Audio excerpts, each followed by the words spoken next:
Good morning, distinguished speakers and honorable guests, ladies and gentlemen. Welcome to the Masters Forum of the 2020 Tang Prize in Rule of Law. We would now like to invite the Executive Vice President of National Taiwan University, Dr. Ming-Hsien Chen, to give us the opening remark. Welcome, Dr. Chen.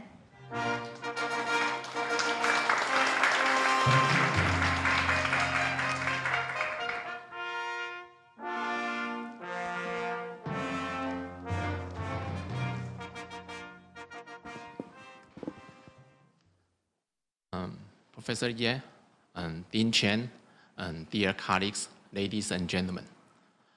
On behalf of National Taiwan University, I would like to welcome each of you to participate in today's event, the 2020 Tang Prize Master Forums. It's our great honor to have the 2020 Tang Prize laureate in Rule of Law join us. Explicitly, we are joined by the representatives from three NGO, non-government organizations, including BERA, the Bangladesh Environmental Lawyer Association, the Justicia, the Center for Law, Justice and Society from Colombia, and also the Legal Agenda from Lebanon through teleconference.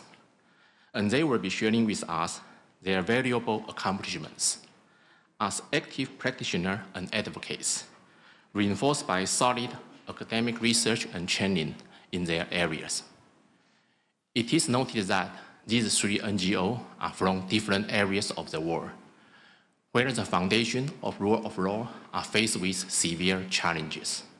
However, they have never ceased to initiate strategic regulation, backed up by innovative readings of constitution and statutes, so as to protect the right of vulnerables, as well as to promote individual, social, and individual justice. At the same time, these three NGOs also make remarkable contribution in advancing general public's understanding of the rule of law through education and advocacy, thus promoting people's awareness of right and also realize the application of law in our social life. So we are very looking forward to the valuable experience they are going to share. In fact, we will also be joined by the past laureates of rule of law during the forum discussion. I believe the insights to be shared today will bring very valuable dialogue, not only to the audience here, but also to the members of international community through teleconference. Once again, I would like to welcome all participants to today's important events, and I trust you will have a very fruitful forum to enjoy. Thank you very much.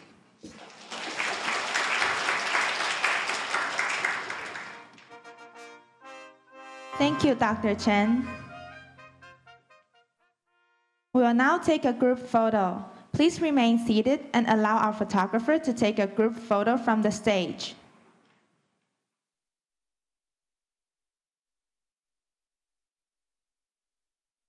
And 3, 2, 1. Thank you. Now, let us welcome the moderator for today's forum, Chair Professor of National Taiwan University, Dr. Junrong Ye, to the stage.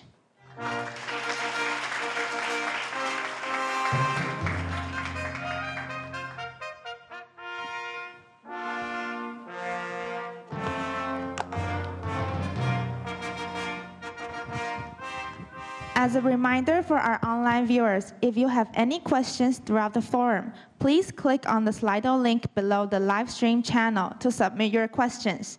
Thank you. And Dr. Ye, the floor is yours. Good morning. My name is Junrong Ye. I was the chair of the selection committee for the Tang Rule of Law Prize. I'm so privileged to be the moderator for today. With us are three laureates that we recognized this year for 2020. Particularly in this pandemic, and my friends in other part of the globe in different time zones, they can participate. We are so grateful and thankful. It's also very good that Tang Prize Foundation chose National Taiwan University Law School to be the venue for this forum. We have Dean Chen Chongfu with us, and many of the colleagues here. We also joined by many representatives of Taiwan major NGO in the area of human rights, in the area of judicial reform, environment, and other social justice issues. We are so happy and so grateful that particularly in this time of pandemic crisis, we can still make this happen. Thank you for everyone. You put this together, not only for Tang Prize, for Taiwan, and for the globe, for social justice and rule of law. The workshop, or I should say the forum, is going to be going in this way. We will introduce 3 laureates of 2020 Tang Prize Rule of Law to share their views for us. And then after that, it will be followed by 4 discussions. And then we have Q&A, particularly for those people who are on site. You can present your question through Slido, and we will look at that and choose some of the issues for our representatives of the laureate and all our discussion to debate and to talk about and to reflect. Let me introduce 3 laureates for 2020 Rule of Law of Tang Prize. The first one is Bangladesh Environmental Lawyers Association, and it's based in Bangladesh, Southeast Asia. And then DJusticia, the Center for Law, Justice, and Society, is based in Colombia. And then Legal Agenda is based in Lebanon. They are going to share with their view, their activism, their spirit, and their value to us. Let me begin with the first one, Bella. Bella promotes environmental justice and develops sound environmental jurisprudence relentlessly, keeping people at the center of its activism. With us are the chief executive of Bella, Rizwana. I wish Rizwana now is online. So, ladies and gentlemen, would you please join me by a big hand welcoming Rizwana to talk. Rizwana, please. Hello. Well, thank you very much. A very good morning to all of you. Let me start by thanking the Tang Foundation for nominating Bella as one of the recipients of this award for Rule of Law. And I think the Tang Foundation actually deserves a special thanks from all of us, from the recipients, for organizing this forum despite the odds of the pandemic. I'm very happy to be sharing with you my thoughts on the role of NGOs in environmental protection. And when I do that, I'll actually be doing it from my own work experience as an environmental justice advocate and as a climate justice advocate. Before I get into the formal part of the presentation, please allow me to congratulate the other recipients for the same award. And at least 3 of us know that every morning is not as rosy as this one. So we are trying to celebrate and be happy as much as we can.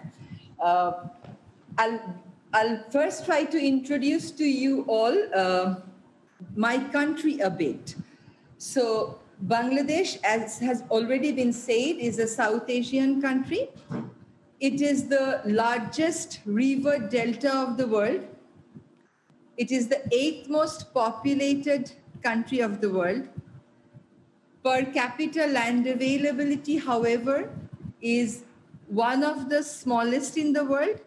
But despite the fact that our per capita land availability is very low, our farmers have taken us to a level where we can say that our country is self-sufficient in producing our own staple. Bangladesh is a country of rivers, is the largest river delta. We are the second largest producer of sweetwater fishery.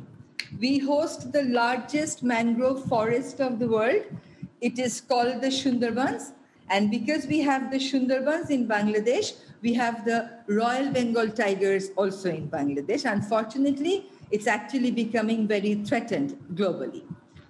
The environmental issues that Bangladesh faces are very, very complex and very diverse. It's a small country with many people. Most of our environmental problems originate in Bangladesh, but we have serious environmental issues that originate at the global level and at the regional level. We do actually share rivers with our neighboring countries like India and China, who are the upper riparian countries, and Bangladesh is the lower riparian countries, which means that Bangladesh does not necessarily have the control over the flow of the water. You can see in the map how the various rivers are entering into Bangladesh from China, Nepal, and India. So this is one of the major rivers in Bangladesh. This once was a stream of a major river, which was very mighty, and we would associate ourselves with every disaster, water-related disaster with this river. But you can see that because of arbitrary withdrawal of water by the upper riparian countries, this part of the river has dried up. So you still see the bridge that was constructed over the river, but now you see that buses are plying on the bed of the river. So our common rivers are dying, our common rivers are drying up. This is the map of Bangladesh. On the left-hand side, you can see the map as it stands today. Because of climate change, if the sea level rises by 1 meter, then the entire map of Bangladesh will have to be redrawn differently, because 1/3 of the coastal area of Bangladesh will go underwater. So the entire map will have to redraw. Bangladesh is one of the most vulnerable countries due to climatic change. And if the sea water actually intrudes into the mainland, the second largest sweetwater fishery of Bangladesh, about which we are very proud of, will actually be destroyed, because the sea water will be getting into the river water, which is widely used for fishing purposes, navigation, inland navigation purposes, for irrigation purposes. The irrigation and the fishery function of the rivers will definitely not be there anymore. And most importantly, this already overpopulated country will be faced with more challenges to deal with more people with even less landmass. The Rule of Law Index that has been published in March 2020 shows that out of 126 countries of the world, the rank of Bangladesh for rule of law is about 155, which means in all the 4 criteria of rule of law, like accountability, having just laws in place, having open government in place, having an impartial and accessible judicial system in place, Bangladesh is not giving you any good news. The capital of Bangladesh, which is Dhaka, is the most densely populated capital of the world. We have a staggering population of 47,400 per square kilometer. Dhaka has been ranked as the 7th worst livable city of the world. So we actually keep on traveling from number 1 to number 7. So this has been our best performance. The air of the capital Dhaka is often the worst polluted of the world. So we compete with Delhi. Most of the time, Delhi is first and we get the second position. And we are actually planning to have 29 new coal-based power plants, which will be adding more and more polluted air into the already polluted atmosphere. All the natural resource bases of the country are actually depleting and degrading. You can see how hills are being raised. You can see how natural forest is being cleared for cultivation, for setting up of industries, or for commercial monoculture. This is a picture where you can see how wetlands are being filled up by very powerful realtors. They're actually dumping sand on the wetlands, violating all the existing laws and plans on town planning. The industries are polluting the water bodies. On the right hand side at the bottom, you see this is how the tannery, which is the second largest export money earner for Bangladesh, was polluting one of the prime residential area of Dhaka and also one of the major river flows of a river through Dhaka. So this was actually ranked as the 5th most polluted industrial cluster of the world. This particular industry has now been relocated to a planned industrial estate. However, it's not still complying with the legal norms. So now coming down to my presentation on the specific roles that NGOs can play or the objectives with which the NGOs who are working with environmental justice or protection of environment work. I would first like to say that the NGOs actually largely supplement and complement the sustainable development agenda of the government. The extensive network that NGOs have in Bangladesh, we can actually take many of the services of the government down to the people. We are working here for protection of all the natural resource bases that are being depleted and degraded. We work with communities, we work with grassroots communities, we educate them on issues, we mobilize them on different environmental justice issues, and we empower them by telling them their legal rights and entitlements. So in this process, we actually instill confidence in the societies when there are debates like, is 100% renewable possible, or we should still be continuing with coal or nuclear or LNG? It's actually the research, the work with the NGOs that tell the audience that yes, perhaps it's possible and the process can start. So we can feed the process of public debate also. And all this education problem, the education process, the research process, the dissemination process, the community engagement process actually raise vigilance among communities. And in many parts of the world, it's not only in Bangladesh, local communities have become vanguards in the protection of the Mother Earth. NGOs are widely I would say, feared because of their watchdog roles. They monitor the performance of the public agencies. They also put an eye on the functioning of the private functionaries. We want to ensure accountability in the functioning of the government. So we put checks on system excesses. And one of the ways we do it is through asking for information by using the Right to Information Act. And I'll show you an example of that. NGOs actually work as democratization force. We talk to the communities, we get their views, we educate them, and we then take their voices to the people. So in the process, the gap that exists between the bureaucrats who sit here in the capital and the people whom they are actually trying to govern, we bring their perspective into the entire policy-making ambit. NGOs actually work to shape the politics around rights.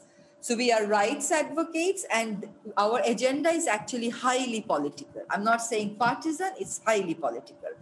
And if you see the credibility of this sort of agenda earning from the global community, you will see that in the European countries, they have come to form green parties. And in Iceland, you see that a person who is running the government is actually representing the green bloc. So the credibility has increased manifold. We represent and defend people's rights, the rights of the communities, their environmental rights, against state atrocities and corporate malpractices. We, of course, demand accountability in the functioning of the private sector. So we denounce corporate capture that kill the space for the communities, and we actually claim spaces for the traditional livelihood earners. We work for better laws, we work for better implementation, and we work for better institutions. We encourage the public agencies to perform better, and we demand better environmental governance, which means people have to be consulted before decisions are taken about the natural resources on which their lives are dependent. People have to be told about what decision the government is taking and the basis of such decision. And if the government crosses its limits, then there has to be a mechanism in place where, by availing which we can hold the government accountable.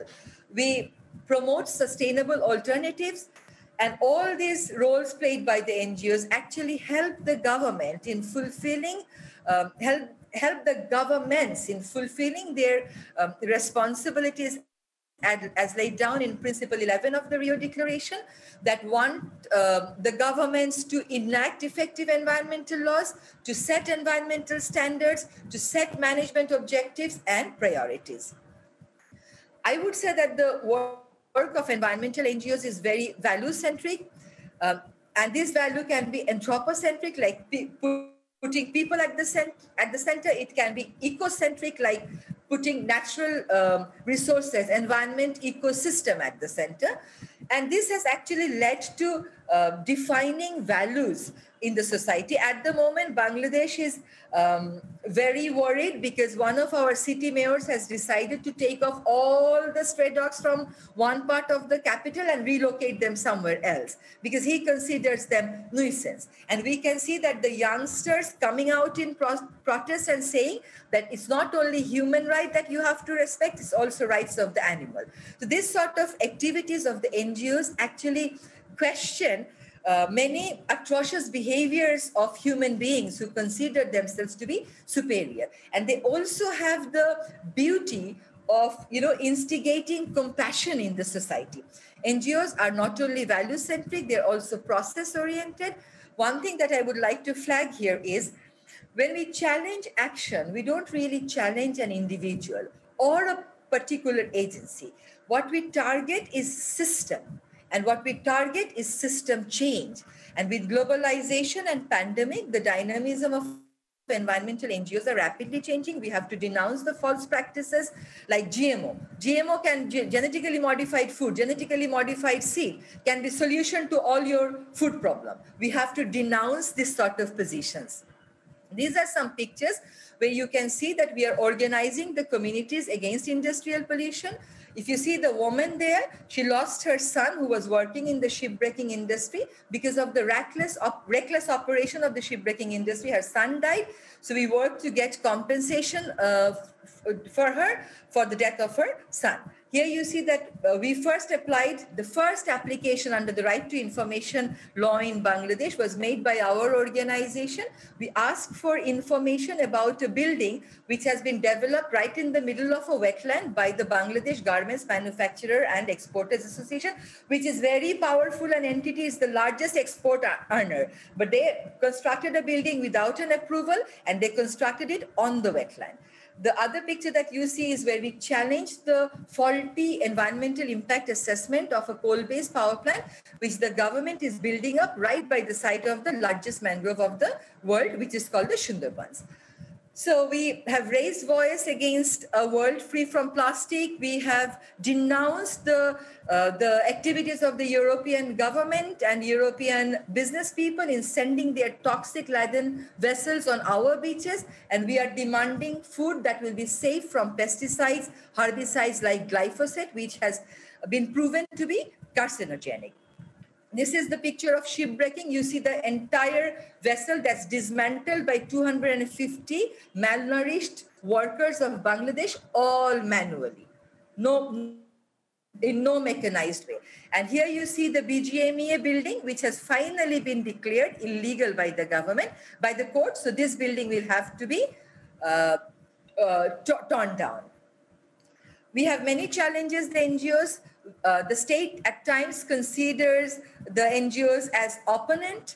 The international financial institutions fund projects that we consider as anti-people, anti-environment. Corporate interest often takes over public interest, and the state loses its entity as regulator and sides so much with the corporation that you can't really differentiate between which one is state and which one is corporation. So this sort of undue interest has an impact on the functioning of the NGOs. Last year alone, 430 environmental human rights defenders were killed who were fighting against mining projects, who were working to defend the rights of the indigenous community to defend their territories, who were fighting against the realtors. Authoritarian regimes are increasingly terming NGOs as foreign agents, enemies of the state. We are treated as anti-development elements. So they are trying to criminalize our entity and our functioning. They're trying to seize power so that they can assess our performance and de-license us if we go against their development or other narratives. Cases are being filed against NGOs on very false grounds. And we are devoid of freedom of law, freedom of protection of law, freedom of association, freedom of speech, and freedom of expression. All these negative elements are actually weakening NGOs as democratic force. Here, Bangladesh is no exception to it. 3 years back, the government enacted a law to regulate what they call is flow of foreign fund, but in reality, what they're proposing to do is to control the functioning of the NGOs, and they want to assess us and de-license us if they find us critical of their views. So this is where we were opposing the law, and we said it's actually oppressive. NGOs have internal challenges also. All of it is not very rosy. We struggle with our financial sustainability. Many NGOs have weaker internal governance. We are unable to retain and attract qualified people because we don't really have adequate fund of flow all the time. And in authoritarian regime, the style is to divide the society. So many states, many governments actually try to brand NGOs as belonging to this party or the other party. And NGOs also fall prey of this sort of game by the government. So they get some partisan affiliation, which affects the objectivity and neutrality of the NGO functioning.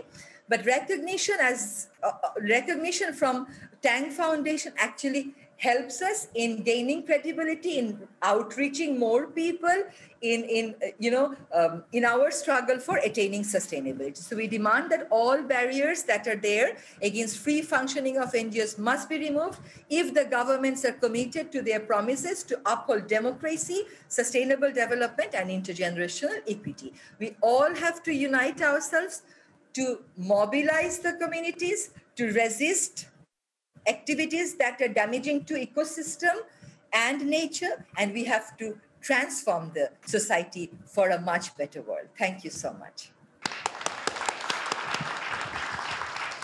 Thank you very much, Rizwana. It's a great remarks.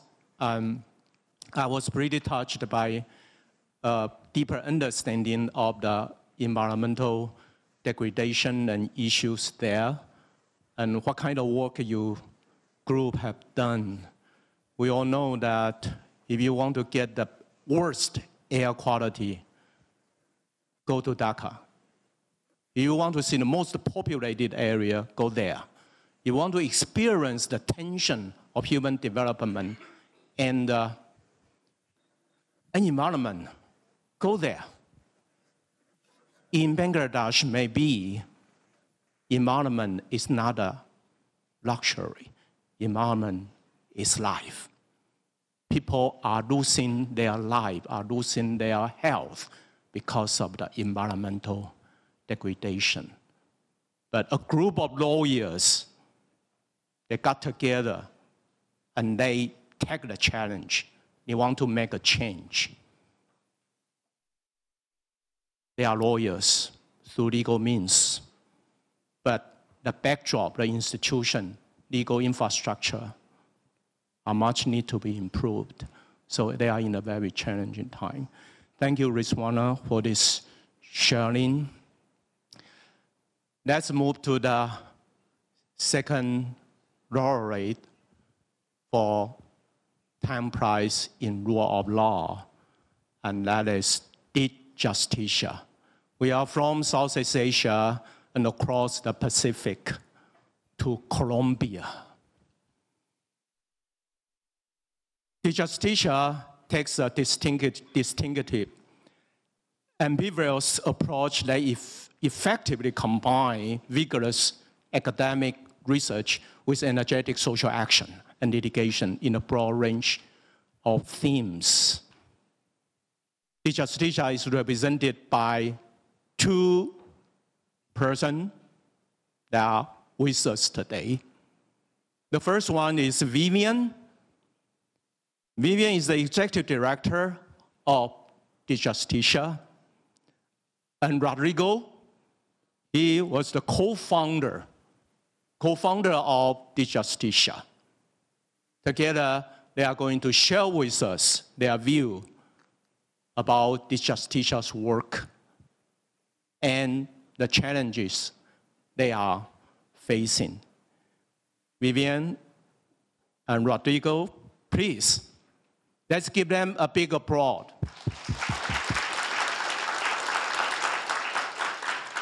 Okay, Vivian, go. Thank you very much. Should we proceed? Okay.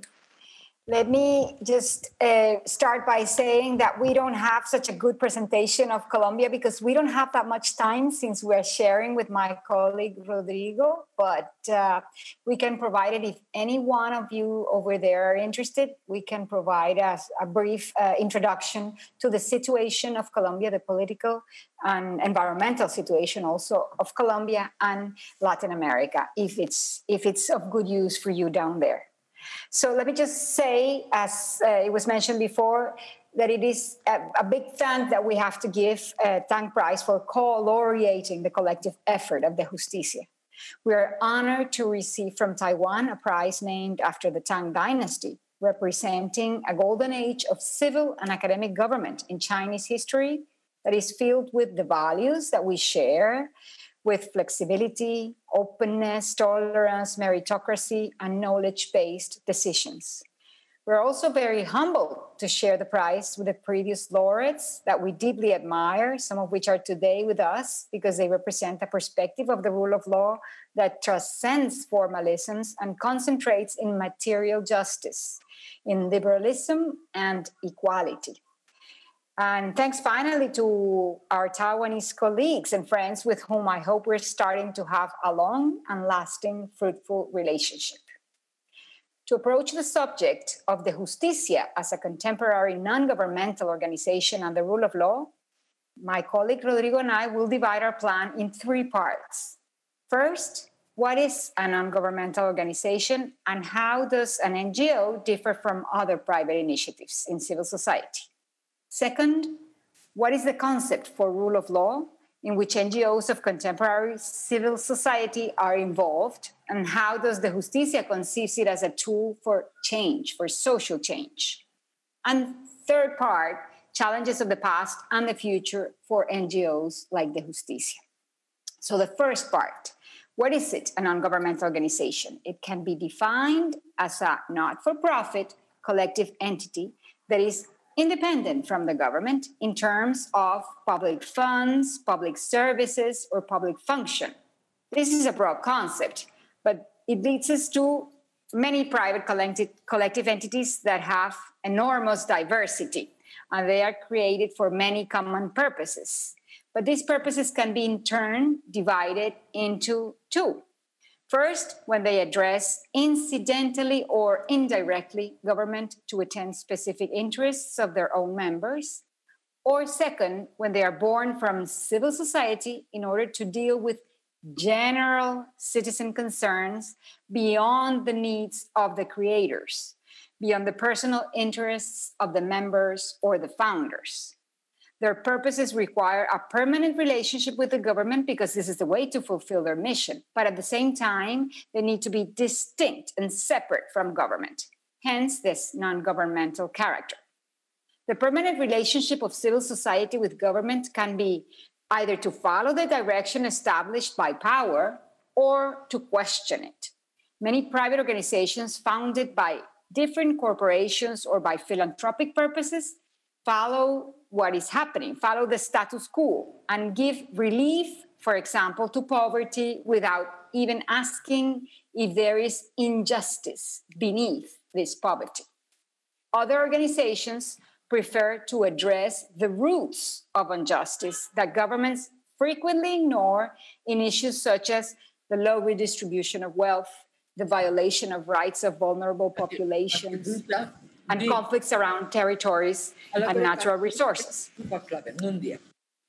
This is the type of organization that the Justicia represents and for which a new political constitution in 1991 symbolized in Colombia a new vision with inclusive fundamental rights, material justice and equality, more participation tools, and deeper sense of believing in public goods. Taking into account the distinctions set above, and based on our experience, we consider that in contemporary civil society, an NGO such as the Justicia, and probably Bella as well, and Legal Agenda also, must have specific characteristics that make it different. These conditions depend on the voice, the origin, the interest, the funding, the mission, the strategies, and the connection to the government, which imply in sum that, and I will summarize it first, an NGO must be a result of a free decision from a collective of citizens. Second, lack profit. Third, be independent from the government or the state. Four, promote collective interests in the public domain, such as universal human rights, inclusive democracy, sustainable development, and environment. Five, be guided by a perspective of social justice and or social political transformation. Therefore, they are critical to the existing socioeconomic arrangements. Six, be led by a human rights-based approach. Seven, work with and or for grassroots organizations, vulnerable minorities, or historically discriminated groups, but also have a proper and legitimate voice. And last, understand a developed and complex concept of rule of law as a tool for social change. Bearing this in mind, we will now concentrate on the last condition that refers to the relationship between the NGO and the rule of law, and I give the floor to my colleague, Rodrigo. Yes, please. Okay, thank you. I was telling good morning to everyone in Taiwan from the night in Colombia. So I'm going trying to explain the philosophy of the Justicia as an NGO. The Justicia was created with the aim of strengthening the bridge that should exist between the academic world and social activists in favor of social justice. Academy and social activism, we understand that are different fields with specific logics. The academic world is centered on the search of truth and knowledge, usually at slow speed. A relative distance of scholars from passion and from the daily social and political struggles are important to guarantee freedom of research, without which knowledge and critical thinking cannot flourish. On the contrary, social activism implies a passionate involvement in these daily struggles, as the goal is to contribute to the transformation of social structures that perpetuate discrimination and oppression. So a certain distance of academy and social activism is healthy for democracy, but it cannot become a rigid separation. If all scholars refrain from any involvement in public discussions, the result is that politics and social activism cannot benefit from the new knowledge and the critical thinking associated with academic research. Thus, we strongly believe that democracy improves if some scholars accept the challenge of an involvement in public discussions and social activism. In the Justicia, we have assumed this challenge. Our purpose has been to take some of the ethics, methods, and knowledge of the academic field into the public democratic discussions and into the struggles in favor of the rights of the most discriminated and marginalized groups. We know that we did not invent this idea, which was defended in the past by other institutions and scholars, such as the Colombian sociologist Orlando Falsborda with his notion of participatory action research. One of my sons has even argued that it is an idea as old as philosophy, as Plato's creation of his academy in ancient Greece has a similar purpose, although within an aristocratic conception. However, we claim some merit in having been able to materialize this purpose in a very difficult environment. In the Global South, in one of the most violent and difficult countries for human rights activism, which is Colombia, we have managed to create and sustain an institution which is a mixture of a center of academic interdisciplinary research on law and society, and at the same time, a passionate NGO involved in concrete struggles for social justice. This vision explains the tools we use in our daily work. Socio-legal research to produce new knowledge relevant for social justice, policy proposals and participation in public debates based on these researches, strategic and public interest litigation in favor of the rule of law and social justice, and informal education for grassroots organizations and human rights activists. In all these activities, we emphasize the importance of working with other civil society organizations, especially in a South-South cooperative international perspective. This bit of the Justicia explains our vision of the rule of law and its relation to social justice. We agree partly with the notion formulated by prominent scholars, such as Professor Russ, the last recipient of the Tang Prize, that the rule of law implies the existence of clear general legal norms that are predictable, non-retroactive, and that must be respected not only by individuals, but also by authorities, in order to avoid arbitrary government and protect individual freedoms. Thus, rule of law implies separation of powers, and especially the existence of an independent judiciary with the capacity to control governmental abuses. However, in our daily work, we endorse a more robust and ambitious notion of the rule of law associated with the respect of all human rights, and not only with civil and political rights. Living in a society with acute discrimination, deep social inequalities, and widespread poverty, such as Colombia, we have to articulate the struggle for a liberal notion of rule of law with the struggle for social justice and against discriminations and inequalities.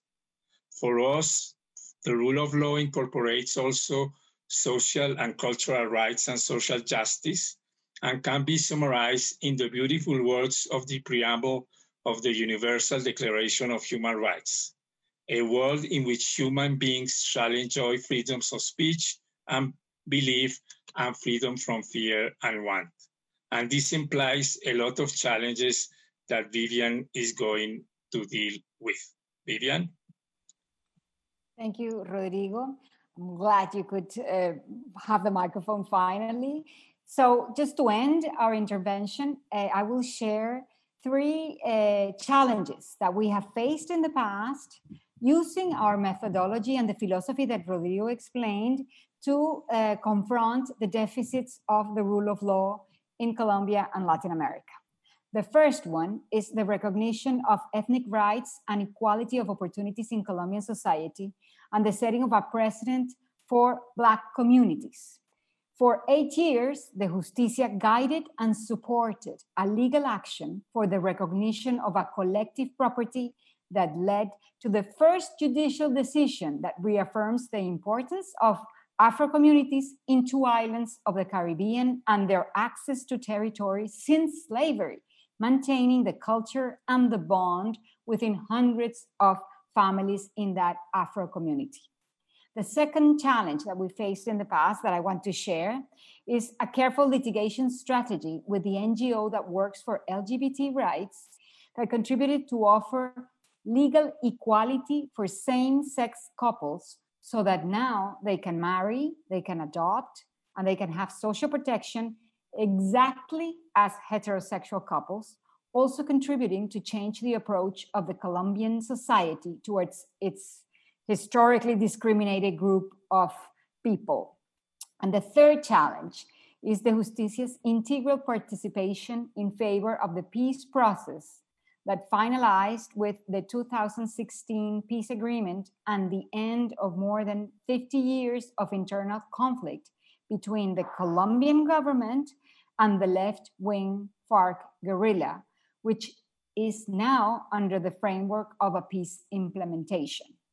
Through research, technical assistance to the peace guarantors, specifically intervention in public discussions, op-eds in national and regional media, litigation, communication pieces, capacity building exercises, and ideas for peace building, the Justicia provided for more than 5 years and continues to provide today analysis, arguments, and proposals that contribute to a very long and winding road of transition to peace in which we are presently, as of today, still struggling a lot. So I will now give the floor to Rodrigo so he can share what we consider the challenges of the future. Thank you, Vivian. The Justicia faces huge challenges in the future. Most are common to most human rights NGOs, as our colleague of Bella explained, such as how to attain financial sustainability without losing independence, how to resist threats and attacks in difficult political environments such as Colombia, Lebanon, or Bangladesh, and so on. However, instead of making a long list of these very difficult challenges, we have preferred to concentrate in 2 interrelated risks for the rule of law nowadays: increased polarization and increased social inequality. In our societies, corrosive polarization has increased. Hate and lack of common sense are present in the killings and threatening of human rights defenders, in the stigmatization of NGOs, or in the closing of borders for migrants. We lack social spaces where reasonable and evidence-based arguments can be shared to nourish a reasonable decision-making process. At the same time, economic inequality has also increased significantly in almost all countries, with negative impact in social cohesion and the enjoyment of rights by the most marginalized groups. Both phenomena are somehow linked, as the increasing inequality feeds the emergence of authoritarian populist movements and social polarizations. The big problem for human rights organizations such as the Justicia is that our traditional tools, such as naming and shaming or strategic litigation, do not seem very appropriate to face these sort of challenges. For instance, how to use these tools to reduce polarization and promote democratic deliberation among those who are different? What are the effective strategies to use human rights to reduce economic inequalities? There are not easy answers to these difficult questions, which have become even more complex because of the pandemic. However, we strongly believe that the methodological approach adopted by the Justicia and other NGOs continues to be relevant in this new COVID-19 era, still surrounded by uncertainty. It's through a creative combination of academic research and social activism that organizations such as the Justicia and others can contribute to face these challenges to the rule of law. Today, more than ever, we feel then deeply committed to our mission and to our approach. Thank you very much.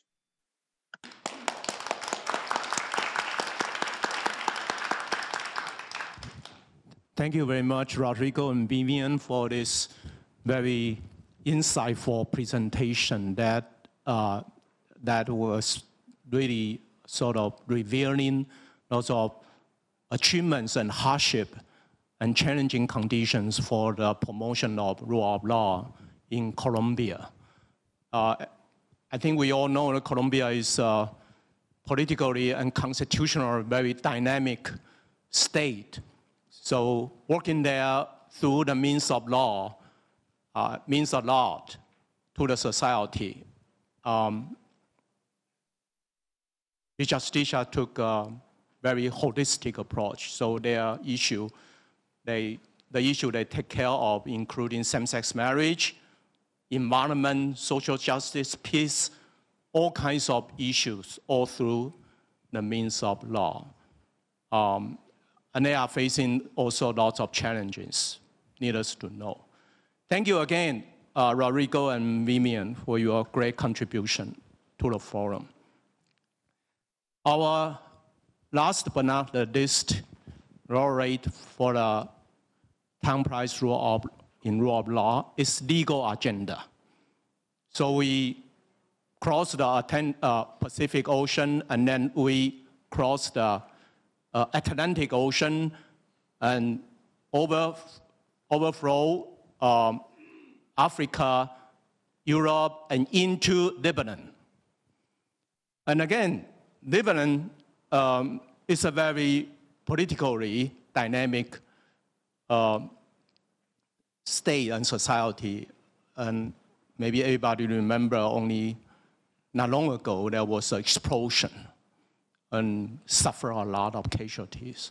We actually concerned so much because of this Tang Prize. So when that thing happened, we place special concern to Lebanon about that casualty. We are very, very grateful that same Rob Bloom was able to represent legal agenda, to share legal agenda's view, value, and operation and challenges with us.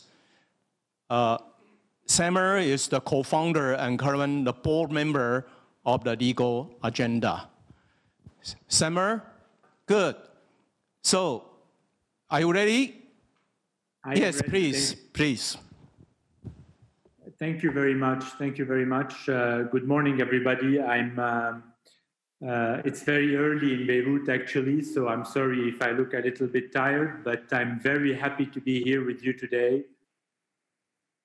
And I would like to emphasize so much how happy and proud we are at the Legal Agenda to be one of the co-laureates of the Rule of Law Tang Prize with the Justicia and Bella.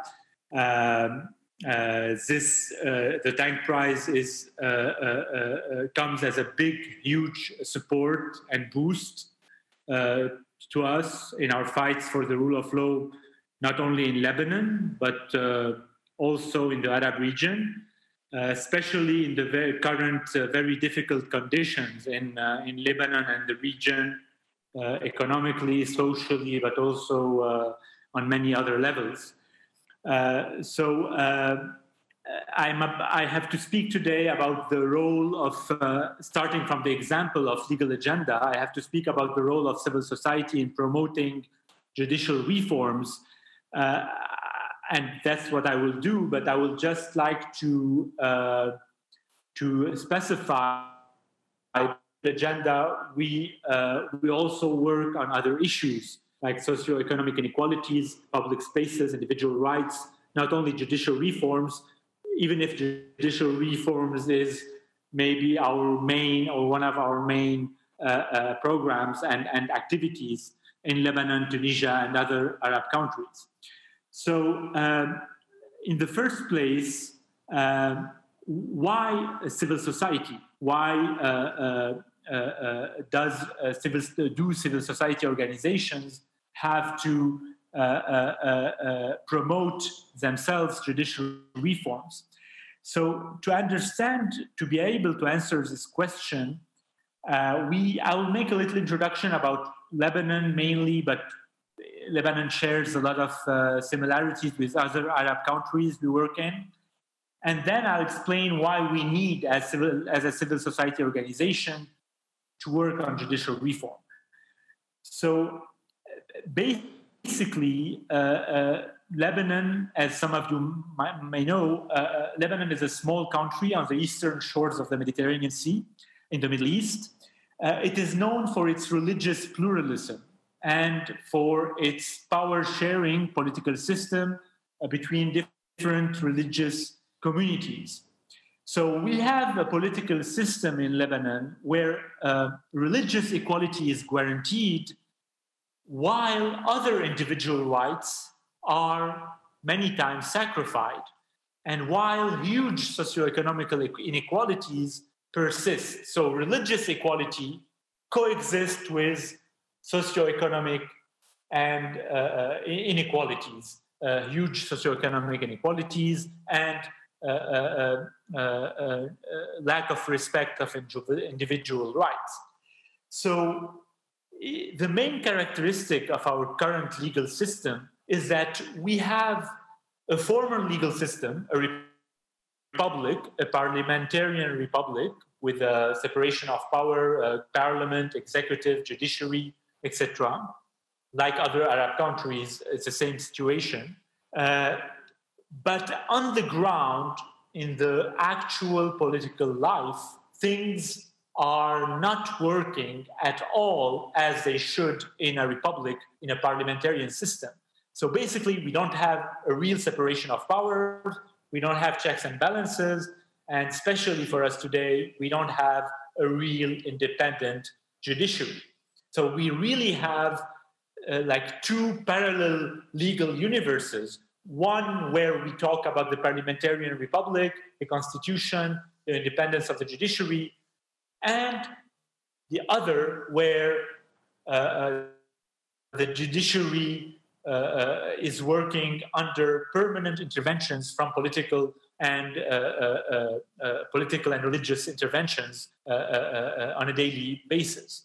That's why we need organizations from outside the institutional system, like the legal agenda, to play the role of a whistleblower, of course, and be able to criticize the real political game that ignores the fundamentals of the rule of law.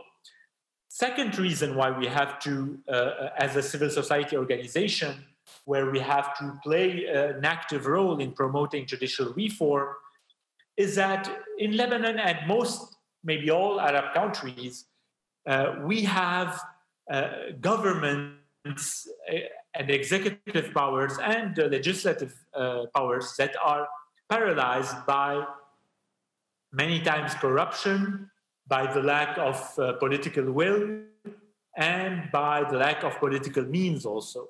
So we have coalitions in power where networks of public and private interests do not have any incentive to promote judicial reform. So we have a paralysis in the system where the judiciary is permanently used to promote the interests of the coalition in power. So no independent judiciary and manipulation of the judiciary in the service of private and public interests of the coalition in power. So that's why public institutions are not in a position to promote judicial reform, and civil society organizations like the Legal Agenda has an important role to play at this level. I will be talking very quickly, we don't have much time, but I will be talking about 4 main activities that we do as the Legal Agenda in promoting judicial reform in Lebanon, but also in Tunisia, Morocco, and other Arab countries. I'll be talking about monitoring the judiciary. I'll be talking about researching the judiciary. I'll be talking about creating a different public debate about the judiciary in the public space. And finally, about activism to change the judiciary and use it to make social change. So the first thing we do as a civil society organization on this level is to monitor the judiciary. This is where our judicial observatory plays a role, where we try on a daily basis to open the black box of judicial practices, of judicial institutions, and judicial work. Why do I say black box? It is mainly because most citizens in Lebanon and other Arab countries are not aware of what's happening inside the judiciary, of the judicial work, of the work of judges and lawyers. They're not aware because they see it as too much technical matters, too much complex, too much difficult to understand. So most legal and judicial matters are not known and discussed by citizens because and are not do not go through democratic debate and processes. So we try to monitor as much as possible judicial decisions, judicial practices, judicial debates, legislative debates about the judiciary to make this information, one, accessible to the public, and to emphasize its social and political importance. We also use monitoring to focus on wrongdoings, on sometimes corruption, on political interventions that happen on a daily and weekly basis in the Lebanese, the Tunisian, or other judiciaries in the Arab country. And this monitoring role is very important because we use it to denormalize practices that became, unfortunately, very normal in the judiciary in Arab countries. Very bad practices where, for example, we see judges regularly visiting politicians or judges giving special treatment to rich and powerful people, etc. So these practices became very accepted and normal in Lebanon and other Arab countries because of the culture of the dependence of the judiciary. So we used our monitoring activity to denormalize these practices and show how dangerous they are for the rule of law. So this is the monitoring activity, which is our first main activity about the judiciary. The second main activity in promoting the reform of the judiciary is research. Why research is so important for us as a civil society organizations? We have been producing for 10 years now qualitative and quantitative original data about the work of the judiciary to know it better how it functions. So it is very important to us to use social science methodologies like ethnography, ethnographical work, observation, interviews, archives, to try to understand judicial work and judicial practices from all their dimensions, legal, of course, but also social, political, etc. For example, we did big research on judicial practices under the authoritarian regimes in Tunisia and Egypt to understand how judges and courts behave in such authoritarian environments. We did other research, for example, on public interest lawyers and cause lawyers in Lebanon and Tunisia, trying to understand why most of the legal profession is oriented towards corporate law or business law, and only if a little minority only works on cause lawyering and public interest causes, trying to understand this phenomenon. And many other examples I can give.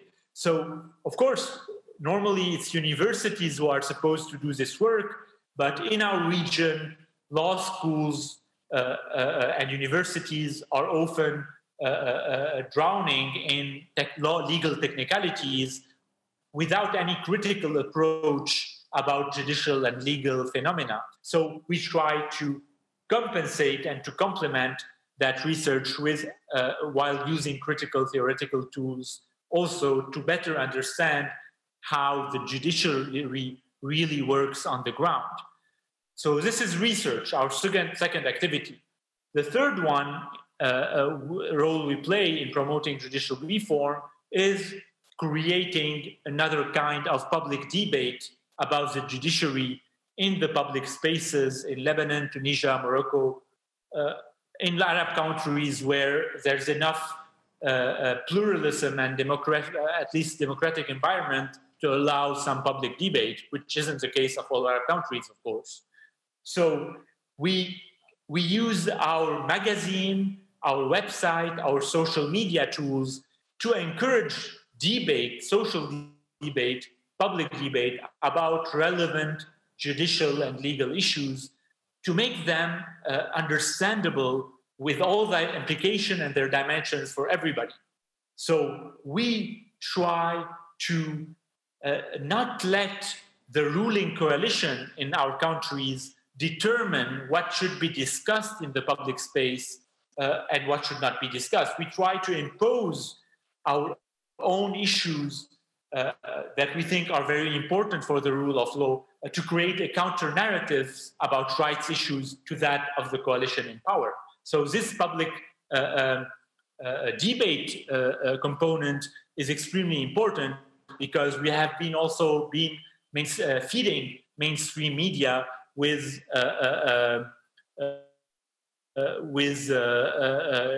elements about the judiciary that we produce through our monitoring and research activity. And the final, so this was public debate, the final component we use in promoting judicial reform is, of course, what I can call broadly activism, because we take all this data, original data produced, all this knowledge, the results of this public debate, we take it into action. We take it into action, for example, by promoting draft laws, like currently the draft law about the independence of the judiciary that is discussed in the Lebanese parliament, and we try to create debate and mobilization around it. We are into strategic litigation also, using the judicial arena to promote social change about LGBTQ rights, about the rights of drug users, about the protection of the public domain in Lebanon, etc.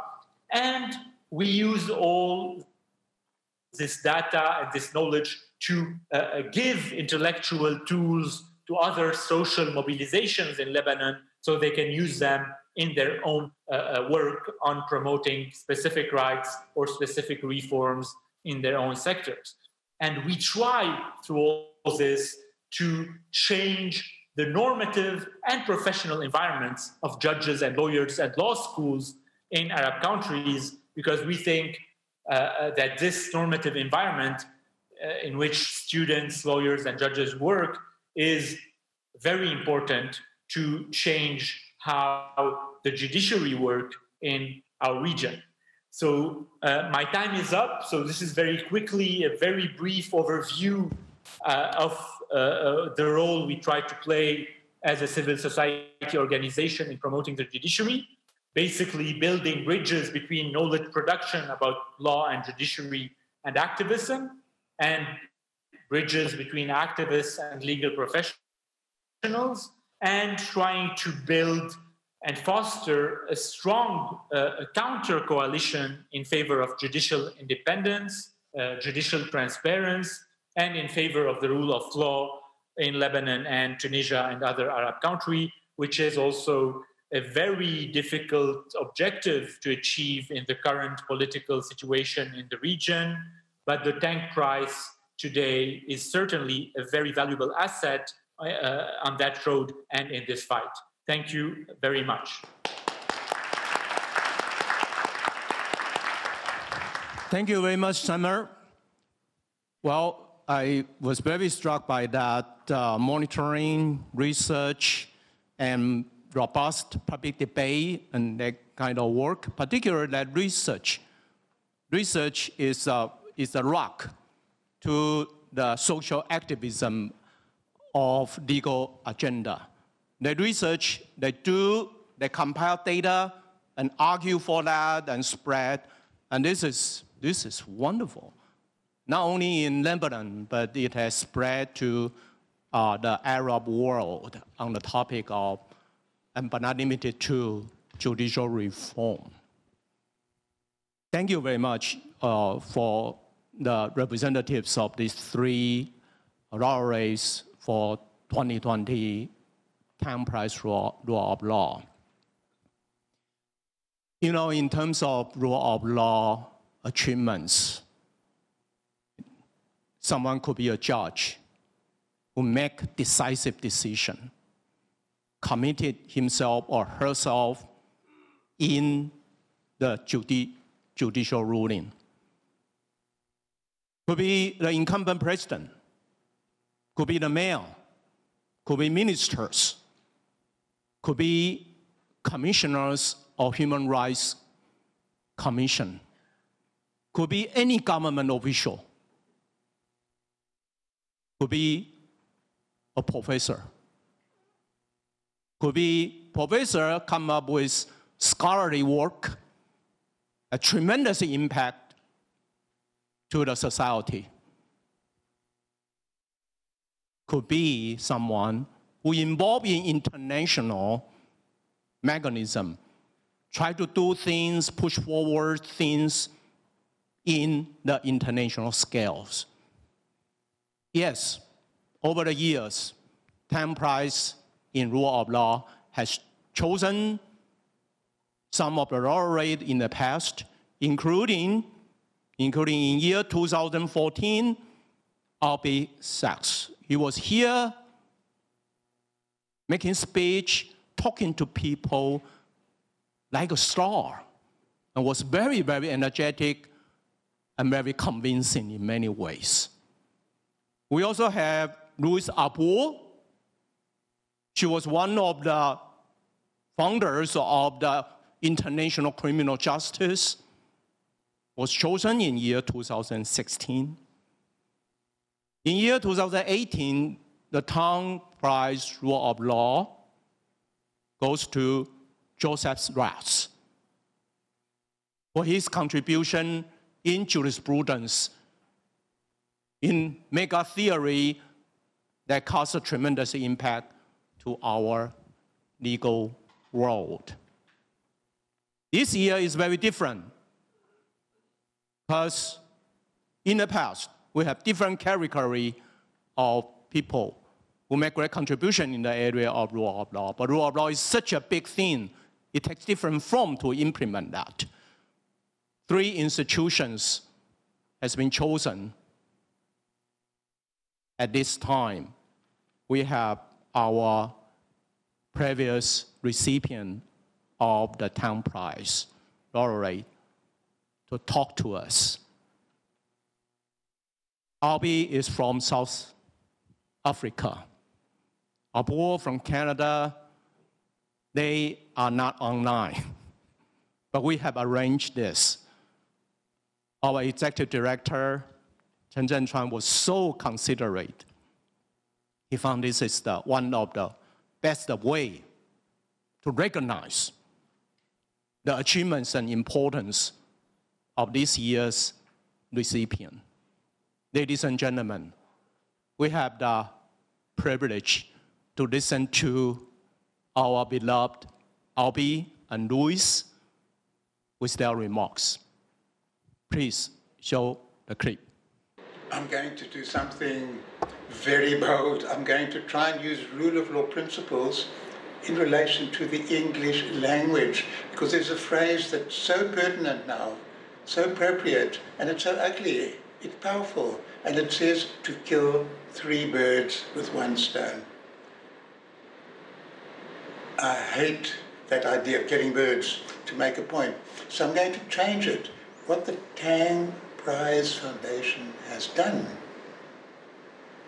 with this particular award is to feed 3 birds with 1 hand, or even better, let's say, to pollinate 3 flowers with 1 bee.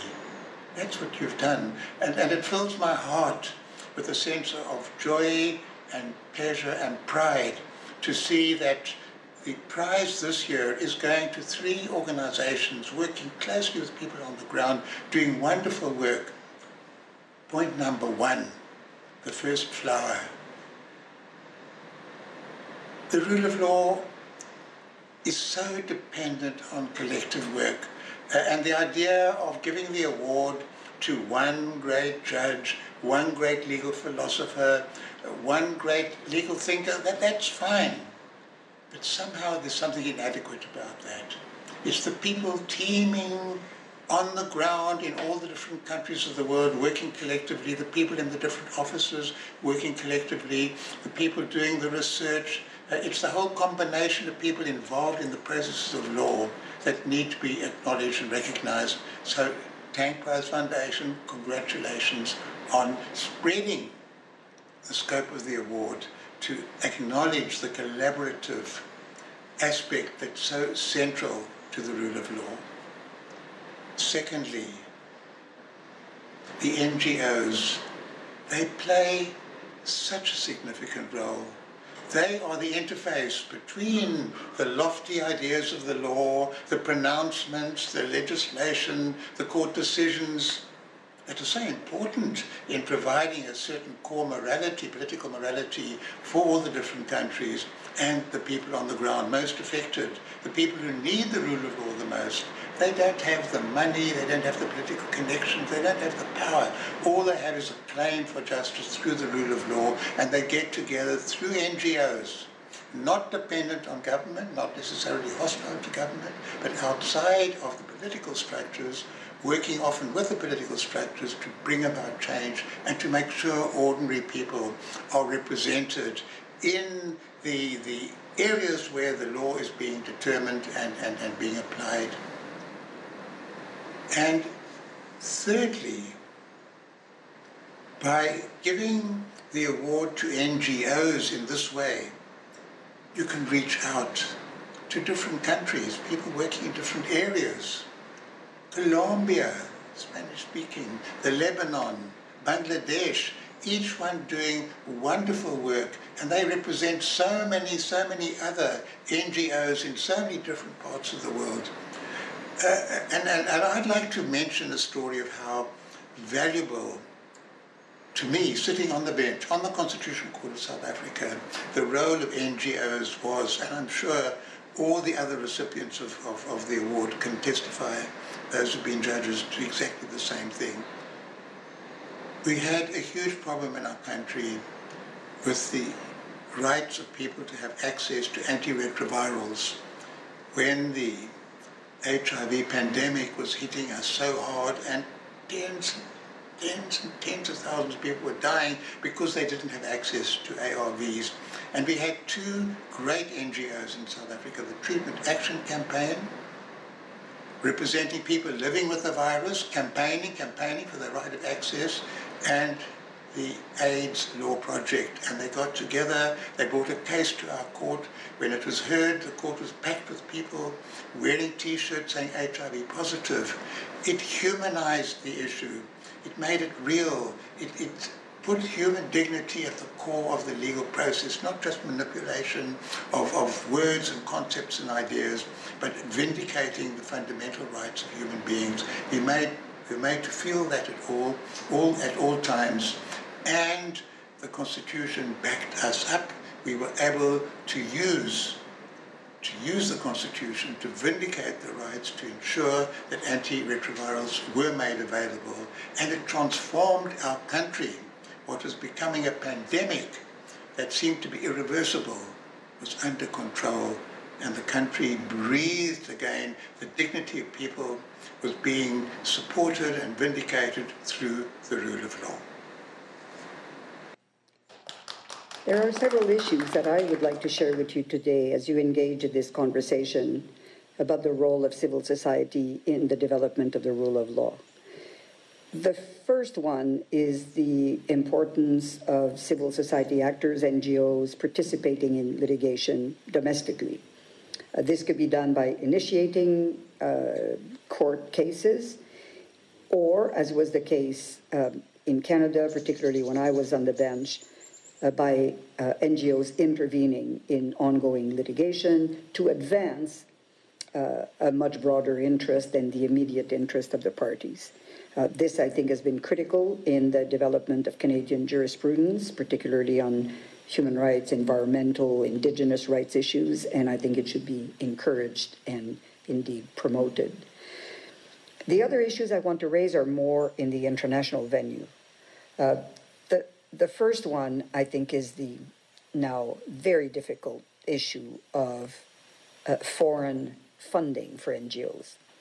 Civil society actors are, needless to say, enormously dependent on philanthropy, and to the extent that their capacity is at times limited by limited funding, many have turned to the substantial capacity of particularly Western philanthropic organization, and there's been pushback in many countries against that. This is very troublesome, and I think one will have to hope for an engagement by the international community in support of local, particularly in developing countries, the need for NGOs to be supported and the pushback against governments trying to curtail their reach. In a similar way, I think another issue that I would like to flag, which was a growing concern when I was the UN High Commissioner for Human Rights, and I understand has not gone away, is the increasing presence in the UN system of what are sometimes called gongos, that is essentially government hijacking civil society actors to advance very specific government interest. I think this is undermining the reach, the advocacy, the capacity of NGOs, and I think those who are aware of that should not be shy to denounce this kind of corruption of the genuine civil society movement. And finally, maybe in a very radical, futuristic way, I'd like to revive an idea that goes way back to the World Federalist Movement, the time of the creation of the United Nations and of the Universal Declaration of Human Rights, which is the hope that one day we'll be able to maybe more formalize or institutionalize a space for citizens of the world to be heard in the United Nations system other than through the representation of states. This could be through the creation, for instance, of an upper chamber, a kind of Senate to the General Assembly. But I think if we want to be true to the idea of we, the people of the world, coming together, it's increasingly through the voice of NGOs that I think we are truly represented. Thank you. It is always good to hear the voice from Albie and Luis, particularly in this time.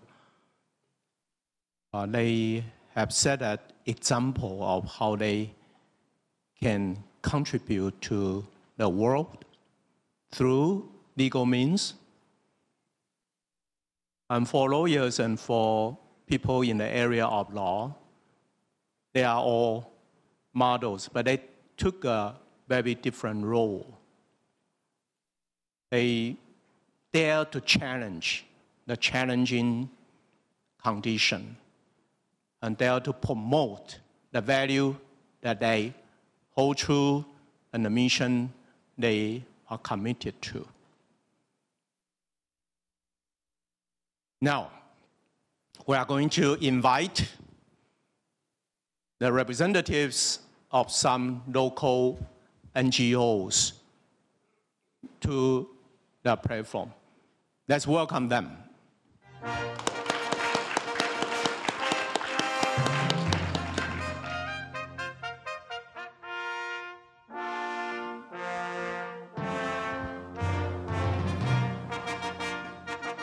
They are leaders of Taiwan's major NGO on the subject of human rights, judicial reform, environment, sort of parallel to our Tang Prize Rule of Law recipient. So they are also good in make the best of legal means to promote social justice, environment, peace, and human rights in Taiwan. So they are going to echo to our recipients' remarks. And together we are going to build up or envisage a better world for tomorrow through the work of civil society represented by NGOs. Let me introduce the 4 distinguished panelists that sit by my side. Let me begin with Robin Winkler. Robin, also known as Wen Lubin. He was the founder of Wild at Heart Legal Defense Association, 满野新竹生态协会, and also the former president of Environmental Jurist Association, 环境法律人协会. I know him for quite so long, has been working relentlessly in the area of environment and beyond. So if I don't see him demonstrating on the street, maybe in the forum, right? Okay, so we have Robin Winkler to join us. Next to Robin is also our respected former legislator, Yo Mei-nu. She also graduated from this great law school. She was the former legislator of the Legislative Yuan, representing DPP, also a former chairperson of Awakening Foundation, 妇女新知. On my left, Clarence Zhou Yuxiu. He is now the chairperson of Taiwan Association for Human Rights. And then on my far left is Lucas Wang Rongquan. He is the chair of the International Cooperation Team for Judicial Reform Foundation, 民间司改会. Together, they are going to respond and echo what our recipients have just said. Can we begin with Robin? Right. Okay. Well, thank you very much, and thank you to the Tang Foundation, and thank you to all the participants, the 3 laureates, and the former laureates. It's really I can't emphasize enough how significant this is to have a major financial award and recognition to these groups. My own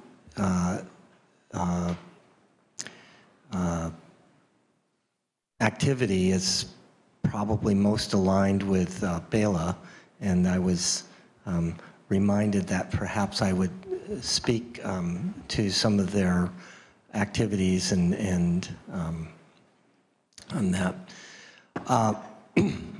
I think the significance of this award for Taiwan to support these groups in Bangladesh, Lebanon, and Colombia really can't be overemphasized. I was born in the United States, and I've been in Taiwan now for 43 years, and I feel much more Taiwanese, although I don't look so Taiwanese, perhaps. But the importance of Taiwan reaching out and building bridges with the civil society in other countries is really our lifeline. Sometimes I say Taiwan not being a member of the United Nations actually might work in our favor, because the way things have been going in the world has not been very good for the environment.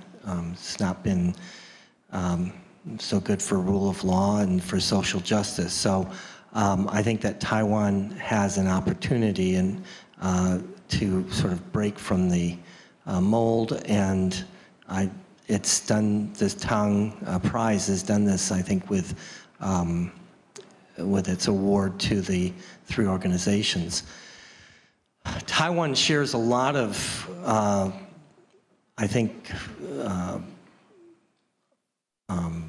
experience, and the other speakers will certainly address the human rights, gender issues, things like same-sex marriage. But in the environment, this is something, Taiwan, unfortunately, has a distinction of being one of the highest per capita greenhouse gas emitters. We have one of the highest consumption of plastics, and in fact, we're one of the major producers of plastics in the world. And we're very blessed that we have a great climate. We have a very rich agricultural land. Rizwana mentioned Bangladesh's self-supporting in staples. When I first came to Taiwan, we were very close to that. Now we've become increasingly dependent on imported as the tastes of the consumers change or perhaps are even manipulated. But we have these issues with consumption, which is far more than our fair share. I think possibly we're in the area of a developed country in terms of our consumption, our reliance on electricity, per capita consumption of electricity and so forth, but these are all burdens on the future and on the other rest of the environment. So where you see a group such as Bela that's doing the kind of work in extraordinary adverse circumstances, it's very humbling.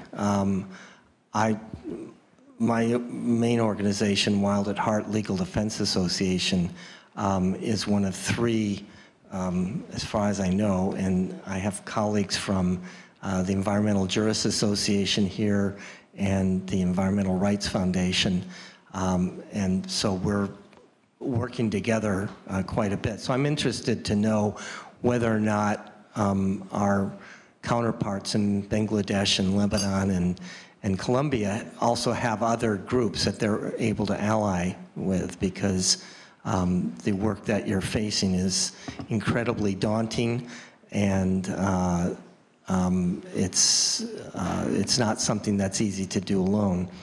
I also wanted just to, some things that stood out to me, and again, I'm sorry, for Lebanon and Colombia, I think the other commentators will probably have more pertinent comments, but something that struck me from Rizwana's presentation was the mention of political involvement, and political, not partisan. And that's something that I have felt very strongly about, that if you look at politics as the obtaining and the distribution of resources, it's something that we all really must be very heavily involved in it if we're going to achieve our social justice and other goals. So I think that there's sometimes an ongoing tension between civil society and political organization, and avoiding being grouped in with, oh, you're just working with this political party or that political party.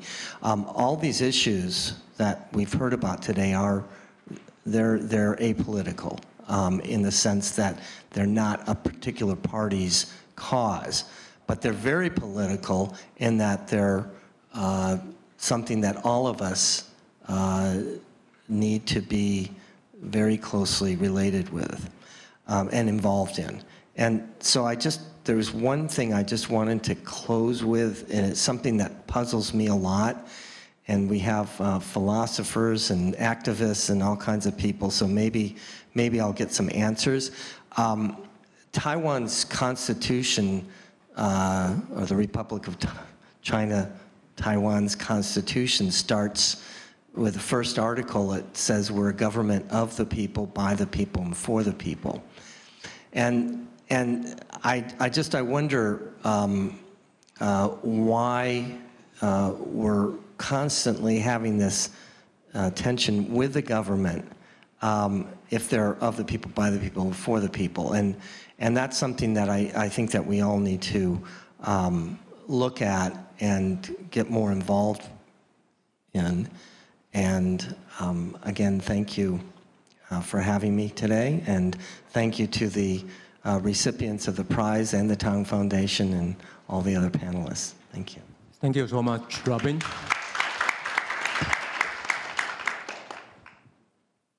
Now, Manu, you have the role. Yes.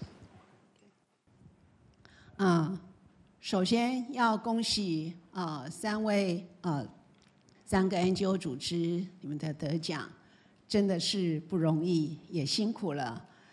虽然说我们素昧平生，而且孟加拉、哥伦比亚、黎巴嫩和台湾彼此相隔着数千甚至上万公里，不论宗教、种族、文化、语言、国情都完全不一样，但是却在共同追寻人权、法治的普世价值的奋斗路上，不约而同采取了相同的社会倡议和司法诉讼策略，来捍卫环境、保障人权、实现正义，真是天涯若比邻。台湾虽然在1987年解严，那在解严之前，台湾其实也是没有言论的自由、宗教信仰的自由，然后集会结社的自由和出版的自由。妇女遭受家暴、性侵，或是被离婚、被贩卖等等这些的事情稀松平常。那是一个男尊女卑、父权独大的一个社会。那也曾经有个别的妇女，那他们透过诉讼的方式到法院去寻求正义。但是不论是工作权、婚姻家庭的权利，或是人身的安全，都不幸暂时沙场。但是随着国内最早的妇女团体妇女新知杂志社在1982年成立，开始鼓吹女性主义，唤起性别意识的觉醒，并且在1987年解严之后发生了国父纪念馆事件，这是女性争取工作权的一个事件。那妇女新知的从这个协助的过程里面，然后从本土草根妇女的一个生命经验出发，去回顾人类在历史的发展里面，女人所扮演的角色跟所处的位置，让女人能够从附属的角色回到主体，思索自己生命的意义跟价值，回归到作为一个人的本质及人权，进而展开一连串的草根妇女的运动，包括草女妇女宪章、性别诉讼、性别立法、申请大法官会议解释的这些的策略的交互运用，终于使宪法增修条文能够让妇女的权限入宪。性别工作平等法、性侵害犯罪防治法、家庭暴力防治法、性别平等教育法、性骚扰防治法、儿童及少年性交易防治条例、刑法妨害性自主罪章的增订跟民法亲属篇的修订等等，对于妇女法律地位的提升以及妇女人权的保障都颇有注意。所以呢，能够使台湾在短短的30年内有一个男尊女卑、父权独大的一个社会，变成是一个性别平权的一个国家。同时，我们能够在2000年诞生了第一位的女性的副总统，2016年第一位的女性的总统，2016年也产生了我们跨性别的政务委员。同时，在2019年，我们成为亚洲第一个同性婚姻合法化的国家。同时，在2020年，我们在国会女性的国会议员的比例是占了高达41.59%比例。所以呢，从以上的这样的一个过程，其实我在这里也想跟几位 NGO 分享，法律在那样的一个时代里面，它是一个催促社会观念改变的一个非常重要的利器。可是你要改变法律，其实也需要整个一个配合。那台湾非常幸运的是，在整个民主化的过程里面，事实上是跟着所有的环保运动、劳工运动、妇女运动，然后农民运动并驾齐驱。因此，大家互相奥援、互相学习、互相支撑，所以能够让我们走到今天。所以呢，最初为什么能够走上所谓的诉讼法律的策略呢？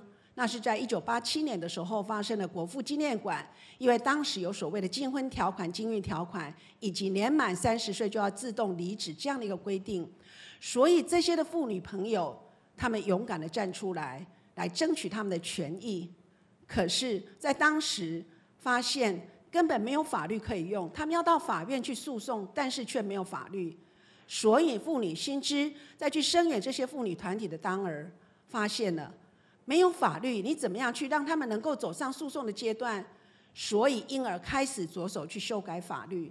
那为什么会去着手修改法律？其实也发现联合国在1975年已经定了一个妇女10年，要求所有的会员国在1975年到1985年，在这10年间，必须要把他们国内明目张胆歧视女性的法律把它废止，并且要采取一切积极的措施来保障男女平等。那同时，在1979年也通过了消除对妇女一切刑事歧视的公约，也就是 CEDAW 公约，要求各国依照这样的一个 CEDAW 公约去检视妇女的所有的这些的权益。但是非常遗憾，我们台湾在1971年退出了联合国，所以呢，在1987年的时候，我们根本不受拘束，甚至我们还发生了国父纪念馆事件。也就因为这样子因缘际会，所以妇女新知走向了修法的一个制定法律的一个路程，而制定了男女工作平等法，也就是今天的性别工作平等法。这个法律也因为企业主的反弹，把它列为企业出走的10大恶法之一，以致在立法院被冰冻了12年。但是这个法律，它是妇女从私领域走到公领域的第一步。那同时也学会如何去制定法律，如何去游说这些的国会议员。那所以这样的一部法律呢，它其实也召开了第一次的公听会，让法律的议题在制定之前能够在社会上引起讨论，形成共识。所以它具有一个深层的意义。但是也鉴于男女工作平等法送进立法院以后被冰冻了12年，所以接着妇女在婚姻家庭里面的所谓的结了婚以后，妻要从夫居，要冠夫姓，子女要从夫姓，所有的财产归夫所有，离婚的话孩子留下来，财产留下来，这样一个违反男女平等的一个法律的一个民法亲属篇开始修法。但是在这修法的策略里面，就不再把法案立刻送进立法院，而是开始在外面做运动。所谓开始在外面做运动，就是我们发起万人联署。因为法律它不应该是只有少数人、只有精英才懂的，它应该是全民的人，大家应该都要知道，而且它应该是落实到日常生活中。所以我们训练这些的婆婆妈妈们组成戏剧团，到各个社区去做演讲、去做表演，跟着律师一起下去做解释，同时发起这个所谓的问卷调查联署，所以联署了4万份。同时呢，我们设立了民法咨询热线，希望能够跟妇女朋友、女人帮助女人，你去了解到真正的民间的声音、基层的声音是什么，他们需要什么样的帮助。所以也透过志工的训练 ，empower 妇女，让这些妇女朋友们开始能够对自己有自信，也开始了解法律。那法律在制定的过程里面，我们组织的婆婆妈妈立法院游说团，在立法院里面去观察这些立法委员的言行。所以呢，也让这些的婆婆妈妈们发现政治不再是那么的恐惧，他们开始勇于参与公共事务，也开始对自己有自信。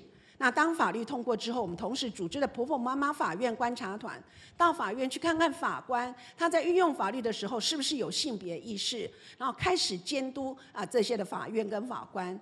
所以这些种种的历程，其实也就是在让整个一个这个。虽然透过法律的一个制度，但是必须要让这个法律是能够跟人民的生活贴近的，同时它能够是 empower 这些的人民，让人民大家能够一起往前走。所以我们说一个人走得快，但是一群人走得远。所以在这制定的过程里面，其实我们结合了律师，结合了专家学者。同时不是只有法律人，因为尤其在民法亲属篇的时候，它所背后的每一个法条背后就是5000年的中华文化。所以如何让婚姻解构重建，这里面就需要不是学法律的这些的专家学者，那同时也有一些的家庭主妇、离婚的妇女等等，他们把他们的生命经验这些惨痛的案例抛出来，让这些的精英的专家学者，让他们知道这些的痛苦。同时把他们的这些的痛苦，把它变成这些的条文。那这些的女性主义者，他去挑战着法律人的这些僵化的这些脑袋瓜。但是同时，法律人也把这些的女性主义者天马行空的这些思想，把它化为具体的条文。所以透过这样的一个大家的一个努力，终于能够让我们透过这样的一个法律，不管是立法或是诉讼，或是申请大法官会议的解释的方式，能够让妇女的权益受到保障。那也因为这样子，在我们的2012年开始的同婚合法化的过程，其实也透过这样的一个方式，透过诉讼、透过立法、透过大法官会议的解释，甚至还公投，用这样的方式，终于让我们台湾能够成为亚洲第一个婚姻平权的国家。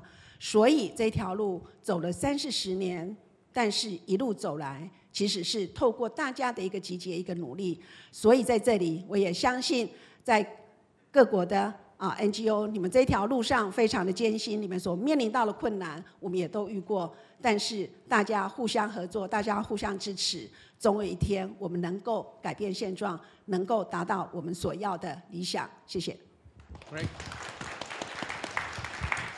Thank you. I wish I could allocate more time to her because she could come up with lots of work that we herself and Taiwan and the coalition of NGOs have done in the past through litigation and through pushing forward good laws legislation. Now let me turn to Clarence Cho for remarks, please. Thank you, Professor Ye. All my 3 NGO friends, all the panelists and the participants, maybe I should say good afternoon now. I really so touched by all my friends share their experience in this panel.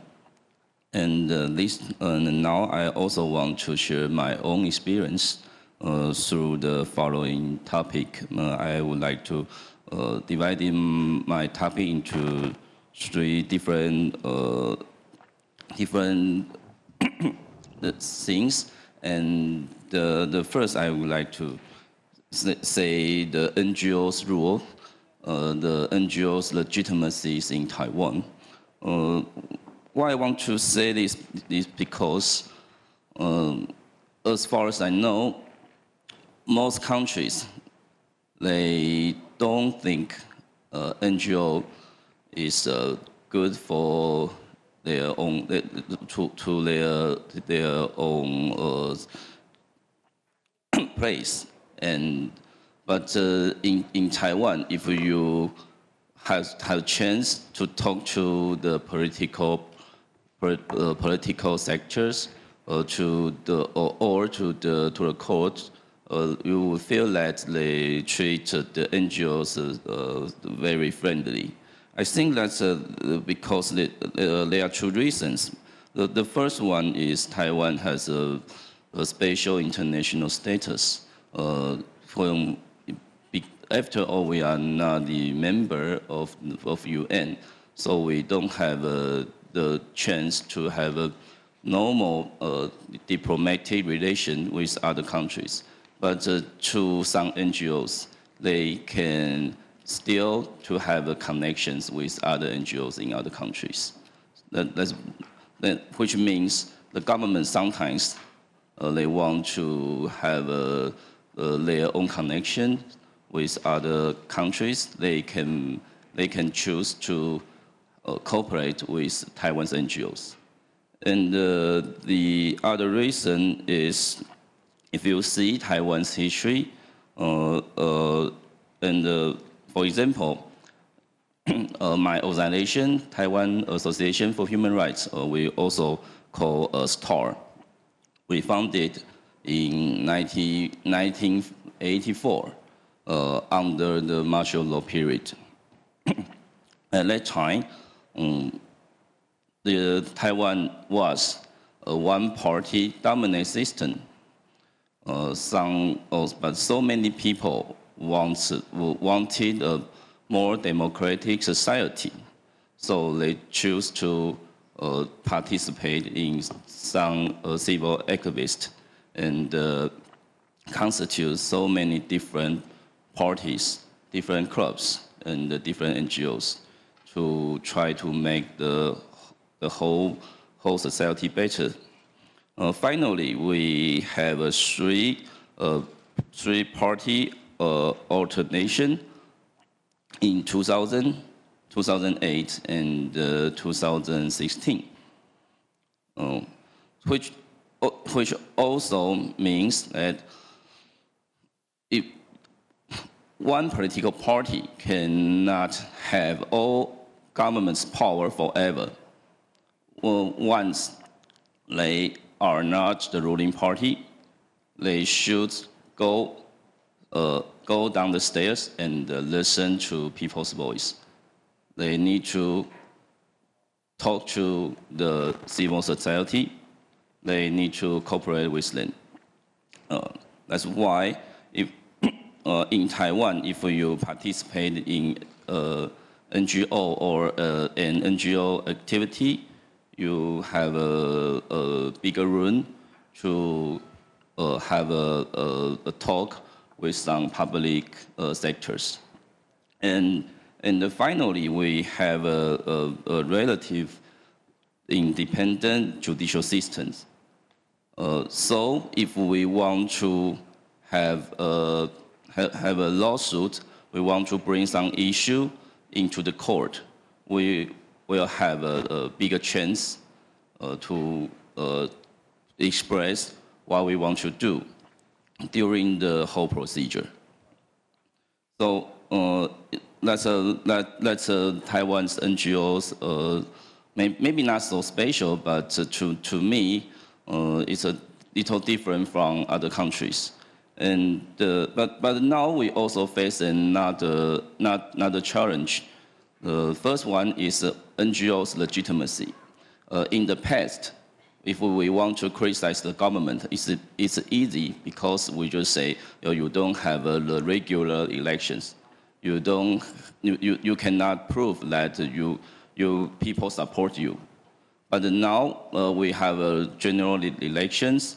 People have a freedom of speech. So now we need to face another challenge is we spend more time to communicate with other civil societies. So now we cannot only want government to do something because other groups, other people who has different opinion with you, they also want to talk to the government. So we need to choose to talk to these people. Maybe they don't want to talk to you anymore. We still need to do that. That's why I said NGOs' legitimacy now. We need to find the reason that in TAR we only have maybe 100 members, but we have strong voice. To other people, to other NGOs, they will think why you have a lot of power to have impact on the government. We need to echo these those questions. So that's first. I would like to say it's NGOs' role in Taiwan, and the second is about NGOs' challenge. So many of my NGO friends said about we don't have enough resources, money, or people, but to me it's also almost the same in Taiwan. Well, let me give you an example. I participate in NGO activities for more than 10 years. Every time when I go back to my home to see my parents, they always ask me, when will you go to find a normal job instead of NGO job? So, which means people doesn't care about your NGO experience in Taiwan. But the truth is, most of NGO participants, they have a very good experience and they have a very thoughtful ways and a lot of what they can do. I mean, just because people don't have any good any chance to to talk with those NGOs. They would say NGOs are just some bad people without walls, so they go on the street and say a lot of slogans without any reasons. But that's maybe they misunderstand a lot. But also we need to do something to convince people of their wrongful impression. So when now I'm also managing an NGO, I would also like to do something try to promote all of our staffs. I will say if a staff in TAR, he or she worked for more than five years, she is good enough to go to maybe a small company to be a leader. I think that should be okay. So that's first one we need to our challenge, and the second one is like lawyer Yo said, how we collaborate with different people. You can see all of the panelists are lawyers. However, if you want more different thoughts, different values to put together to have a new strategy, new laws, new regulations, you need to find more people to join us together. But you need to find a way to let them are willing to join you.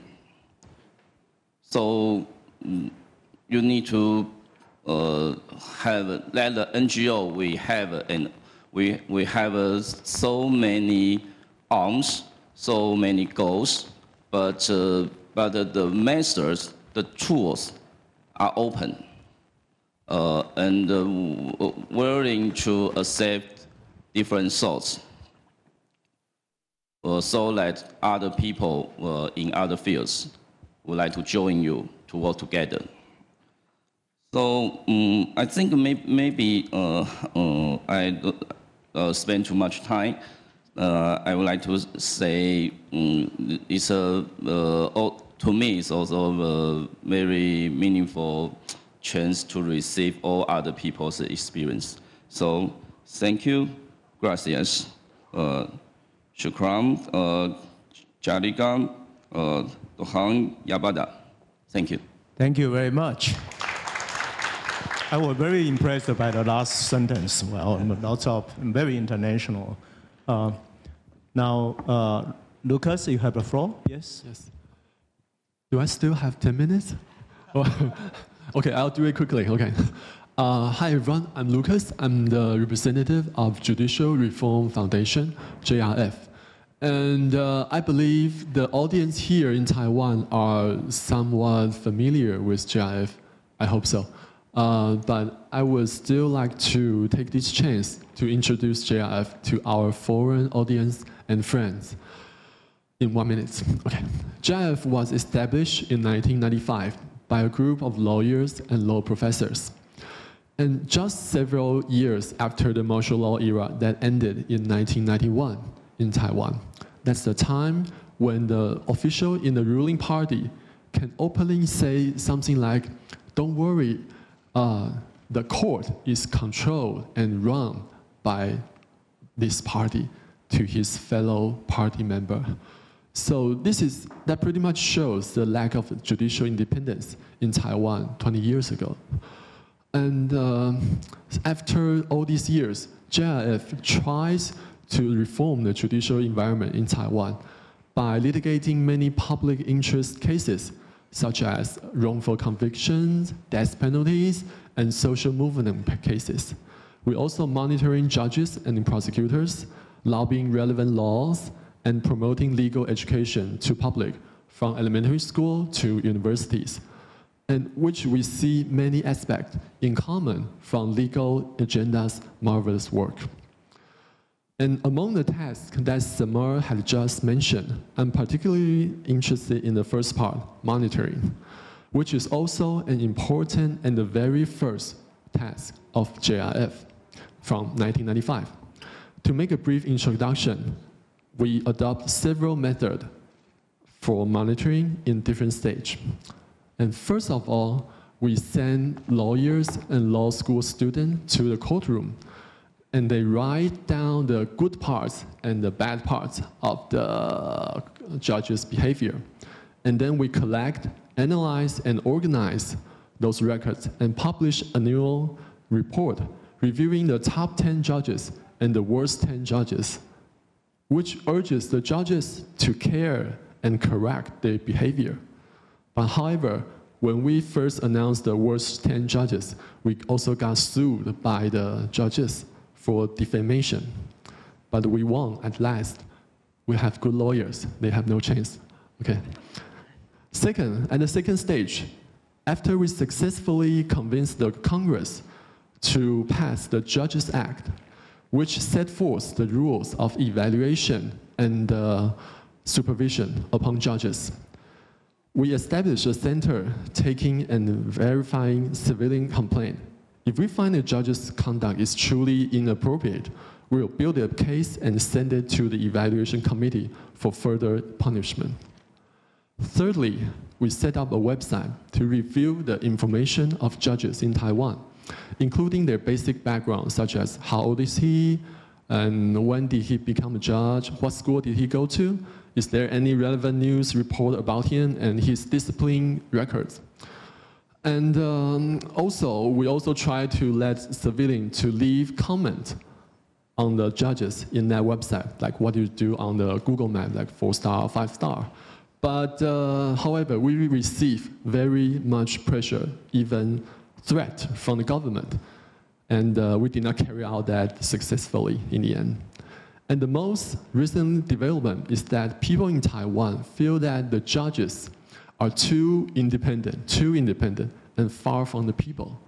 They cannot understand why judges make such decisions and have low confidence of the judicial system. Therefore, the Congress has just passed the Lay Judge Act last month to allow citizens to sit on the bench and trial along with the professional judges, which led people to take a more closer look at the judicial system and try to let people and judicial system to understand each other.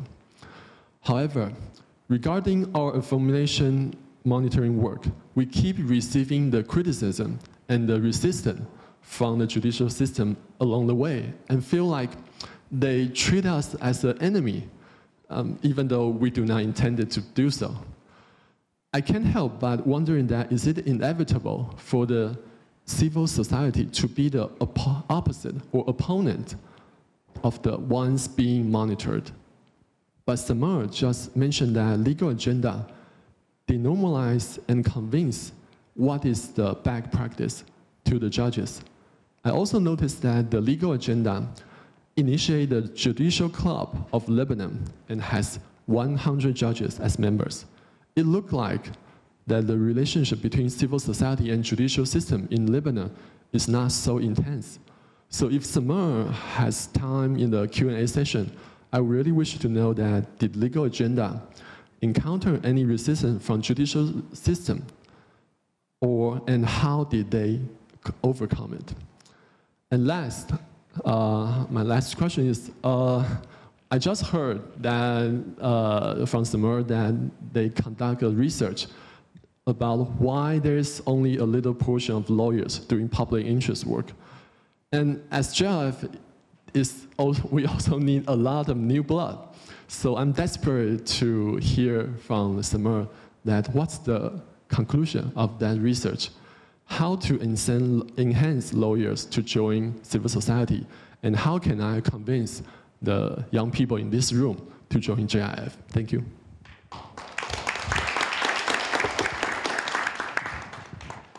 Wonderful reflection and a dialogue between Taiwan and the three recipients on the issue of rule of law.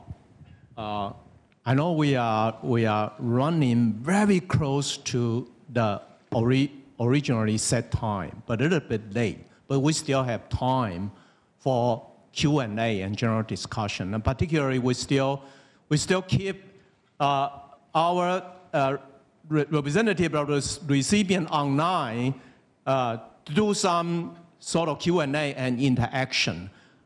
In the very end of Lucas' remarks, I heard about some question, directed to Summer, for example, about whether there are judicial resistance, and how you deal with that, and also how to sort of provide incentives or how to persuade young people to join something like that.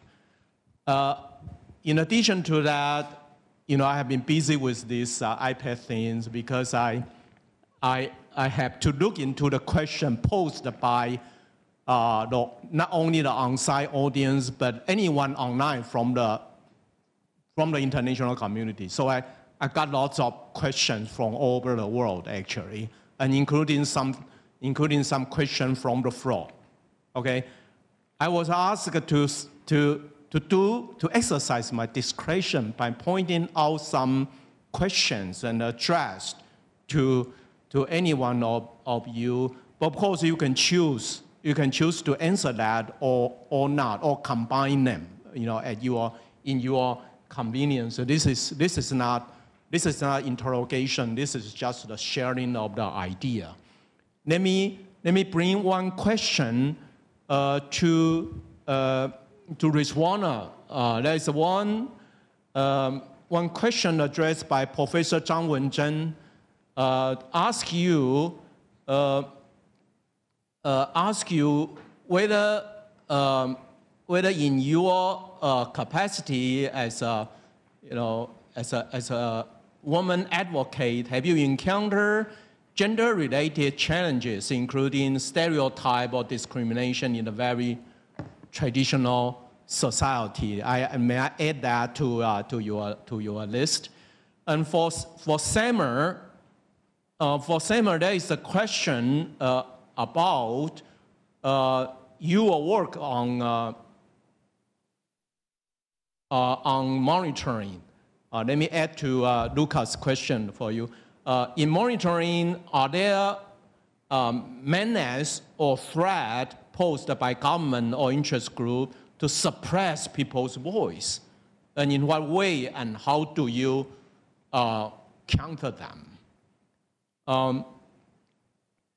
For the Justicia, I wonder whether Rodrigo or Vivian can ask, there is someone say there is currently a protest. I don't know whether it's true or not. You can verify that. There is a protest for police over-enforcement at Bogota. What role can NGO like the Justicia play in such moment, for example? So we have question for almost to everyone. So I would like to reserve this time for my recipient to have some remark, including answering to this question, but not limited to answering this question. And please exercise your discretion. Let's do that. Let's begin with Summer, and then the Justicia, and then Bella, okay? Summer, please. Yes, thank you very much. Thank you for the presentations and for the questions. Very quickly, the legal agenda did not itself initiate the Judges Club, but it played a very important role in making the idea of a judicial association acceptable in Lebanon, while it was repressed and rejected by the judiciary for a long time. So there's just a nuance. Now, about the resistances, definitely. I mean, we encountered, and both questions were about resistances. We encountered very important resistances among judicial hierarchy.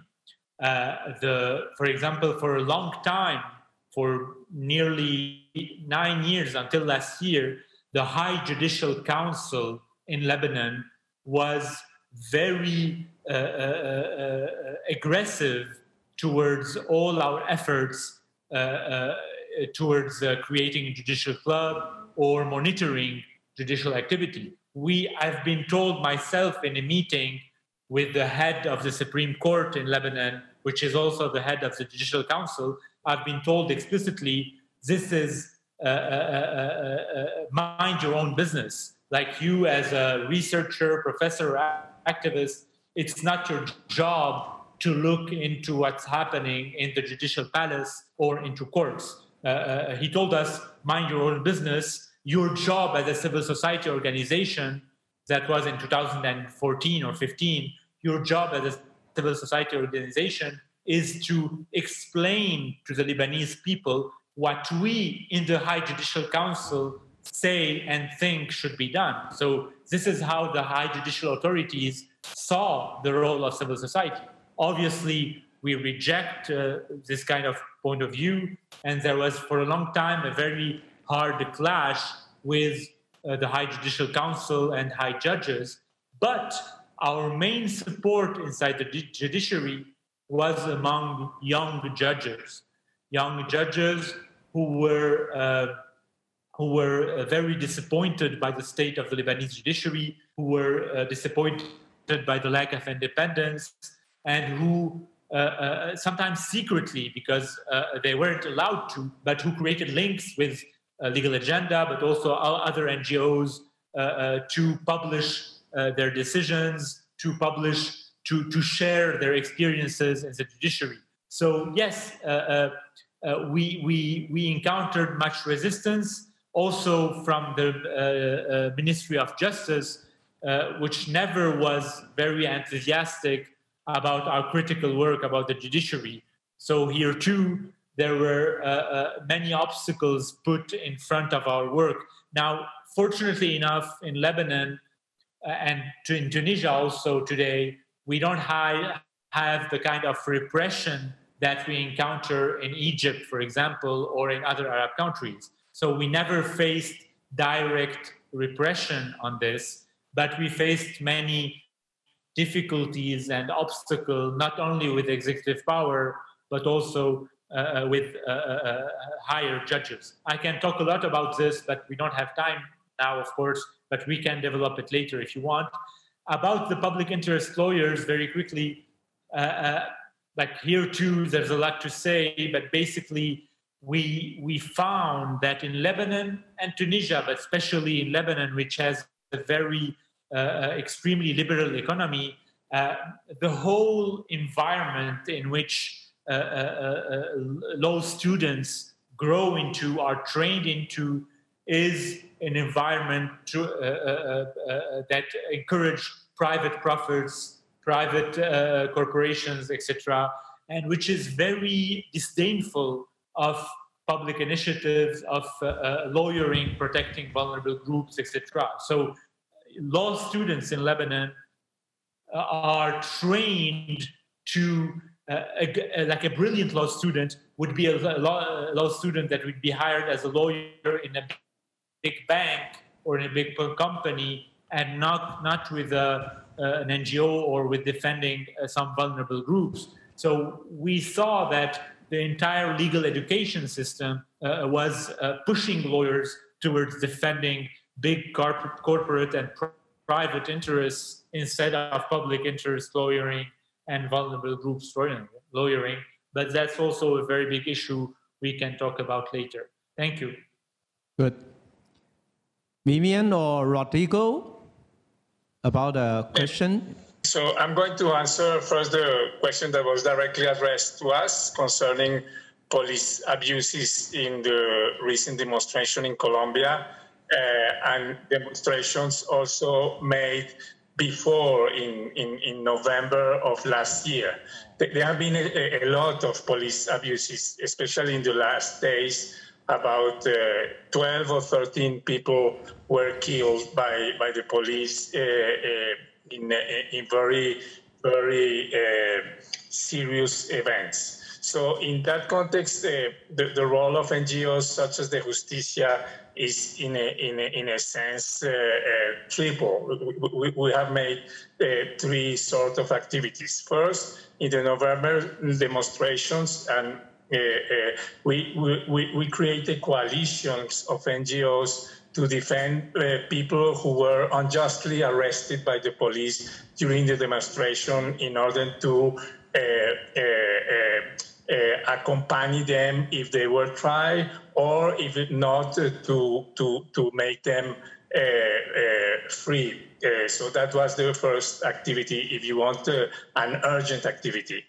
The second is we decided to, with a coalition of NGOs, to present a strategic litigation before the Supreme Court in order that the court intervene to force the police to follow human rights standards when they address demonstrations. That litigation is still pending. And the third is that we have participated in public debates concerning the reform of the police. These abuses are linked with a very complex problem in Colombia, that we have a militarized police force. It has to do with certain background of Colombian society that is too long to explain, linked with the armed conflict that Colombia has lived for about 50 years. So we have a police that is not really in theory, yes, but it is not really in practice a civilian force, but a militarized force. And we think that that is one of the main reasons why these abuses occurred. So we are involved in this kind of discussion of the police reform. Finally, I would like to address two of the issues that were raised by other discussants and our colleagues of BILA and Legal Agenda. The first one is the complexities because we deal with judicial reform, and the complexities when you deal with the judicial reform, that at the same time you have to defend the independence of the judiciary, but at the same time accountability of the judiciary. And that's very tricky because sometimes, for instance, in Colombia, now we have a very authoritarian government. And so if we go too much for accountability, it can be used by the government in order to undermine independence of the judiciary. But if you reinforce too much independence of the judiciary without accountability, as our colleague of Taiwan said, then we have two judges that are too independent and they are not accountable, and the judiciary become more a corporativist judicial branch, and that's not good for democracy. And the second point is about this beautiful metaphor that was made by one of the discussants, that when you go alone, you can go very quickly, but if you want to go further, you have to go collectively. And I think that's a very good idea. That's why in the Justicia, we always try to make all our strategic litigations in cooperation with grassroots movements or with other NGOs, in order to show that it's not only an idea of the Justicia, but a public interest issue that should be addressed by courts. Thank you. Thank you. Thank you, great. Lastly, can I call Rizwana? Yes, thank you very much. I think I would answer both positively and negatively to the question. Yes, the fact that I'm a woman and I'm actually filing cases against mighty corporations challenging state inactions, I do face criticisms that are gender insensitive. There are reports in the media where they try to show that my father does not belong to this particular political party. So although the stories are about my father, the picture they run is my picture. So it's a series of 3 stories about my father, but it's coming with my picture. So that should tell you who they are targeting. I do hear silly comments during hearing by very senior lawyers, although that's not very common, but it happens. If there are Facebook posts and if you go through the comments, most of the comments are positive, but then you find some silly comments that target you as a woman. They talk about your physique, your physical appearances. The corporate media is definitely against me. We have a mainstream media and the corporate media. The corporate media is very much sensitive about what I say, and they really keep an eye on things that Bella do, and they are not necessarily favorable to us. There have been demonstrations arranged by our opponents who have lost the cases to us. So there were street demonstrations that can be particularly intimidating to a woman. There have been attacks, deadly attacks on my family members. So these they do actually to weaken your moral, thinking that being a woman, if something comes on your family, you would backtrack much more easily than a male would do. There are cases that have been filed against me in different parts of Bangladesh, so about 13 baseless cases filed by our opponents. So I think because I'm a woman, their initial idea was that if they file cases, they attack my family members, they go for insensitive media propaganda, I'll face pressure from the society, pressure from within myself, pressure from the family, and would backtrack. So that's the whole psyche. But I would answer it from another perspective. The threat perspective is, for me to move to the fields very easily is getting increasingly challenging. The last 2 times I have been to the field during the pandemic, it so happened that when I came back, the community people who we were assisting, there have been cases against them, or there have been attempts by the police to harass them with cases under the Narcotics Act, and there have been attacks on my colleagues. So they were actually physically assaulted by local government elected representatives. So these are new phenomena that are adding up. Previously, field was risky, but I would always have the confidence that I'll make my way through. But now it's getting increasingly difficult because of the authoritarian regime that's sticking to power for too long a period and politicizing the entire chain of administration and local government institutions. On a positive note, because I am a woman, I'm trusted much more easily than a man. So when my opponents come out with stories about bribing me or kind of having some sort of a deal with me to get my voice silenced against a particular issue, these stories do not sell very easily in the market because, you see, I think the gender aspect has a lot to do with it, because when you say art, you say mother art. You never say father art. So people associate environmental movement as movements that can probably successfully and in a very credible way be run by the woman. So from the community perspective, I think that credibility has come more to me than to any of my male colleagues. So I think the reliance part of it, the trust part of it, the credibility part of it is given slightly more easily to Bella because it's woman run. So it's not only from the community, we also hear the judges saying that Bella is in safe hands. Bella does the hard work, and the government, when it attacks Bella, it doesn't necessarily start the debate about me making huge amount of money by running Bella. So that degree of respect is there, perhaps because I am a woman and the society views me differently. I mean, there is negative aspect of it also, because the society perhaps thinks that a woman cannot make money as much as the males do. But I would like to see the positive aspect of it, and that's the comparison of a woman with the symbol of, protection of nature and not really destruction of nature. And there was another question, not question, but a comment that was directed to us about whether there are other groups like Bella in the country. There are many environmental movements, many environmental NGOs, but Bella, for the last 26 years, remains the only organization that is working solely on environmental justice. Yes, other groups file cases on environmental justice, but they have their private practice. They have other cases with which they go to the court, but Bella remains the only organization that's dealing with environmental justice issue on a pro bono level. Thanks. Well, thank you very much for these sharings. I know it's already about 1 o'clock here. I know lots of us are hungry, but I feel your pain, and thank you so much. May I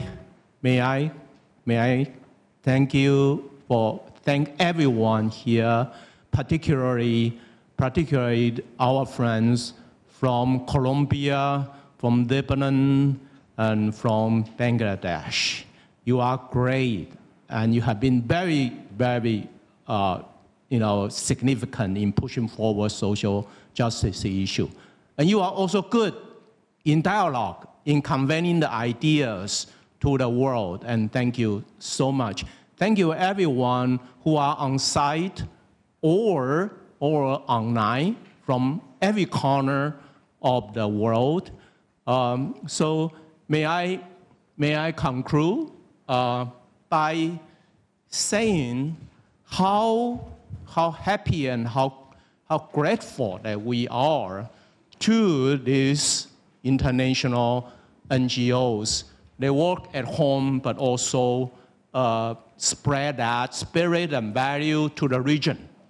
Bella, the Justicia, and Legal Agenda were awarded for their efforts in furthering the rule of law and its institution through education and advocacy, utilizing innovative strategic dedication informed by vigorous scholarship. These organizations have shown exemplary perseverance in promoting greater individual, social, and environmental justice. Emmanuel Foundation of the Rule of Law are under severe challenge. Here comes some of the summary for today. The civil society actually participates in monitoring public agency for public interest and asks for reform, even under harshest condition to the rule of law. The NGOs bridge the gap between government and the people. They are not limited to the scope to court decision and other legal institutions, but also focus on the interactions between social and political movement, public opinion, and political branches.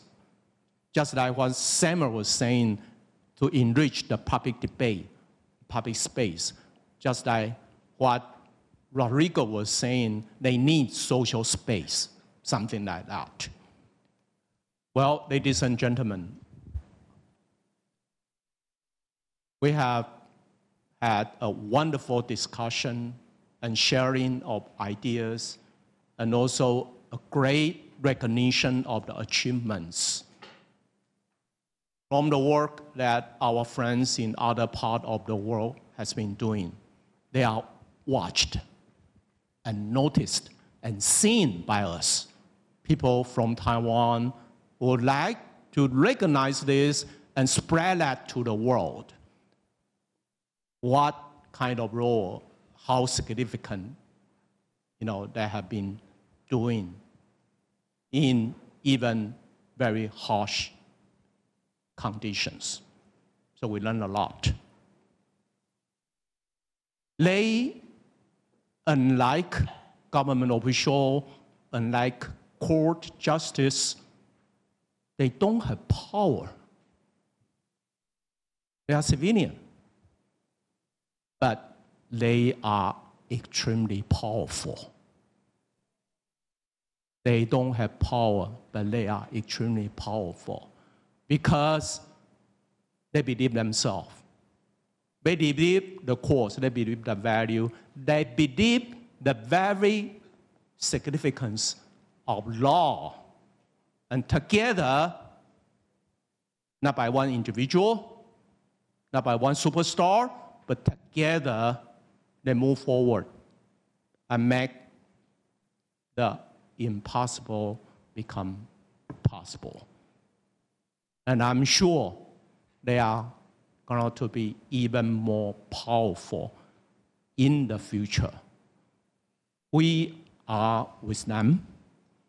Taiwan is with them. Thank you very much for your patience and attendance. Thank you. Thank you all. Thank you for the participation.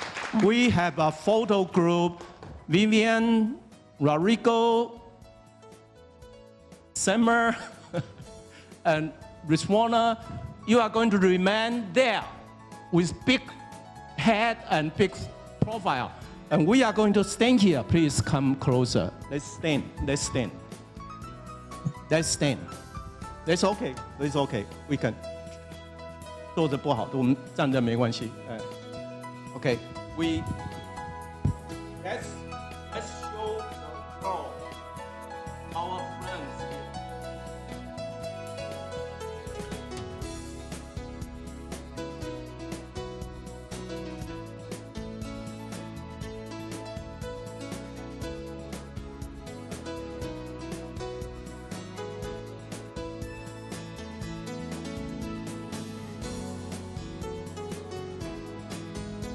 Hey.